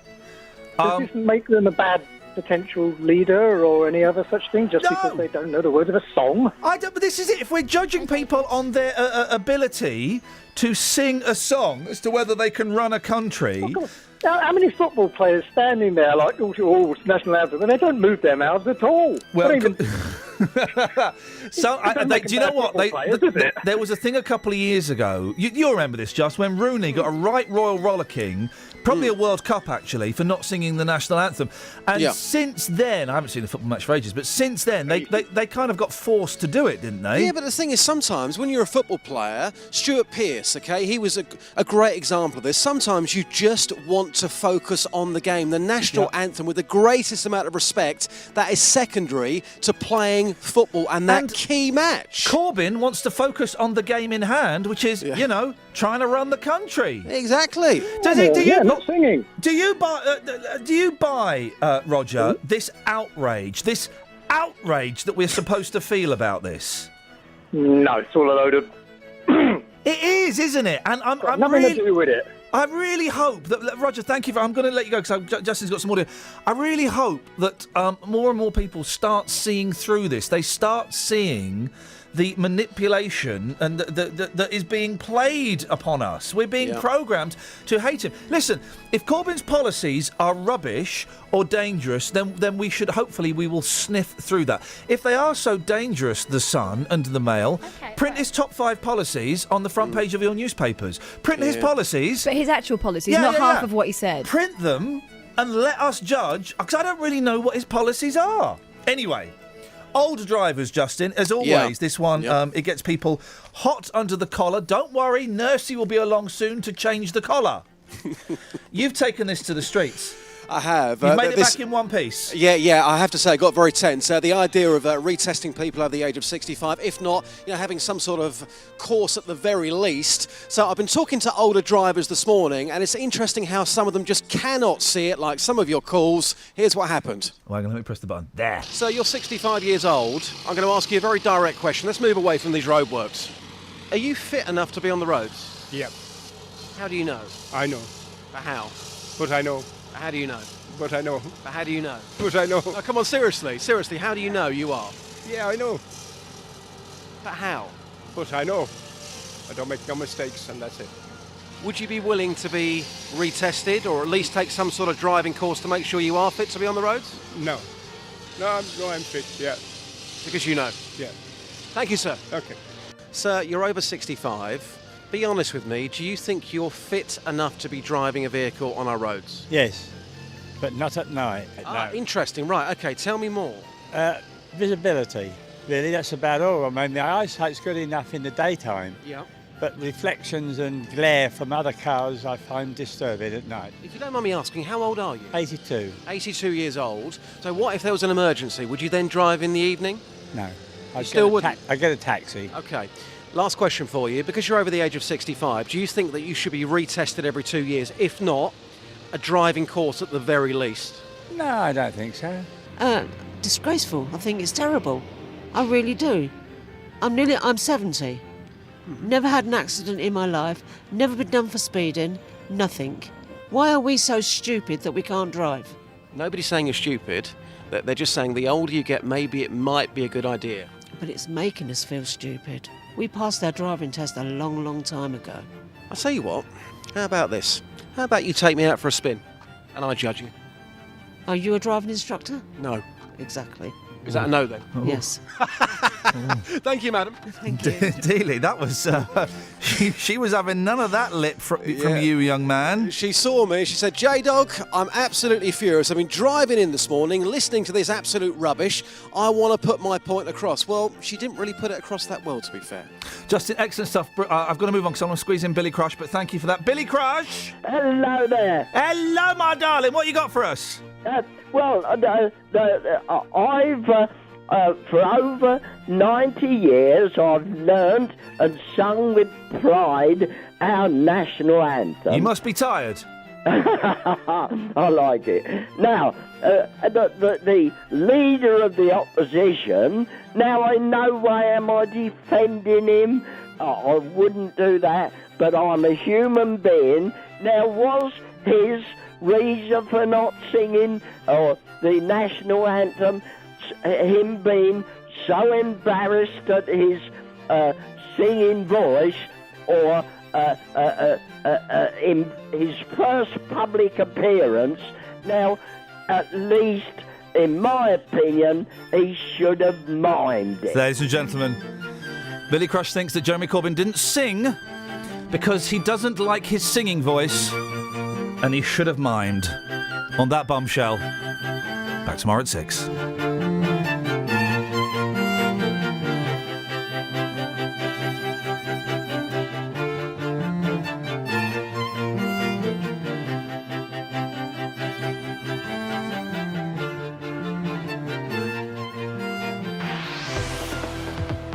Travel news for beds, cards and bugs. BBC Three Counties Radio. In Toddington, Harlington Road is still closed in both directions between the B530 and Park Road, so just off the M1 at junction 12. It's looking very busy on the B530 in both directions between Harlington Road and Luton Road, and it's also slow on the M1 southbound at junction 12 for Flitwick towards the Toddington services. On the A1 southbound, it's very slow from the St Neots junction towards the Black Cat roundabout, and the A10 is busy southbound from the New River Trading Estate towards the M25 at junction 25 for Enfield.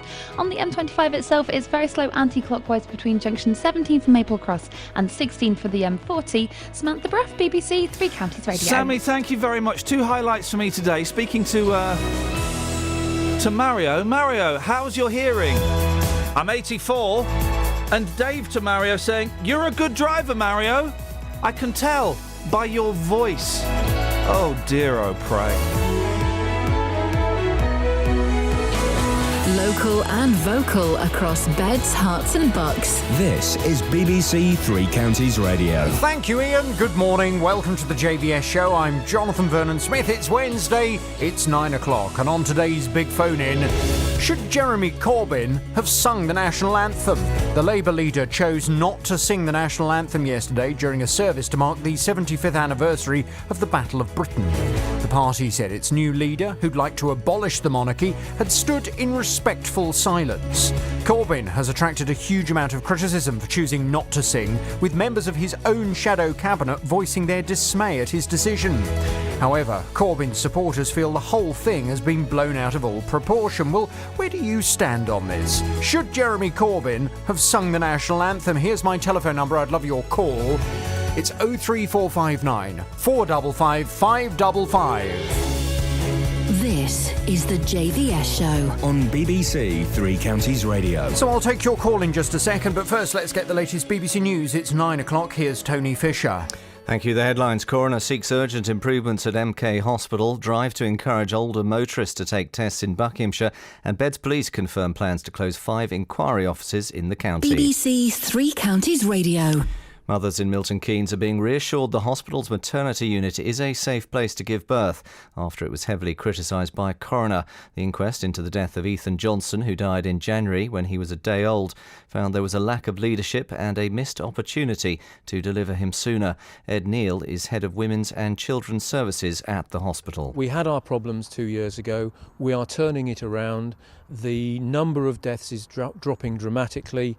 We have been reviewed by 2 Royal Colleges and the Care Quality Commission, and they all say that the hospital, the maternity department, is safe.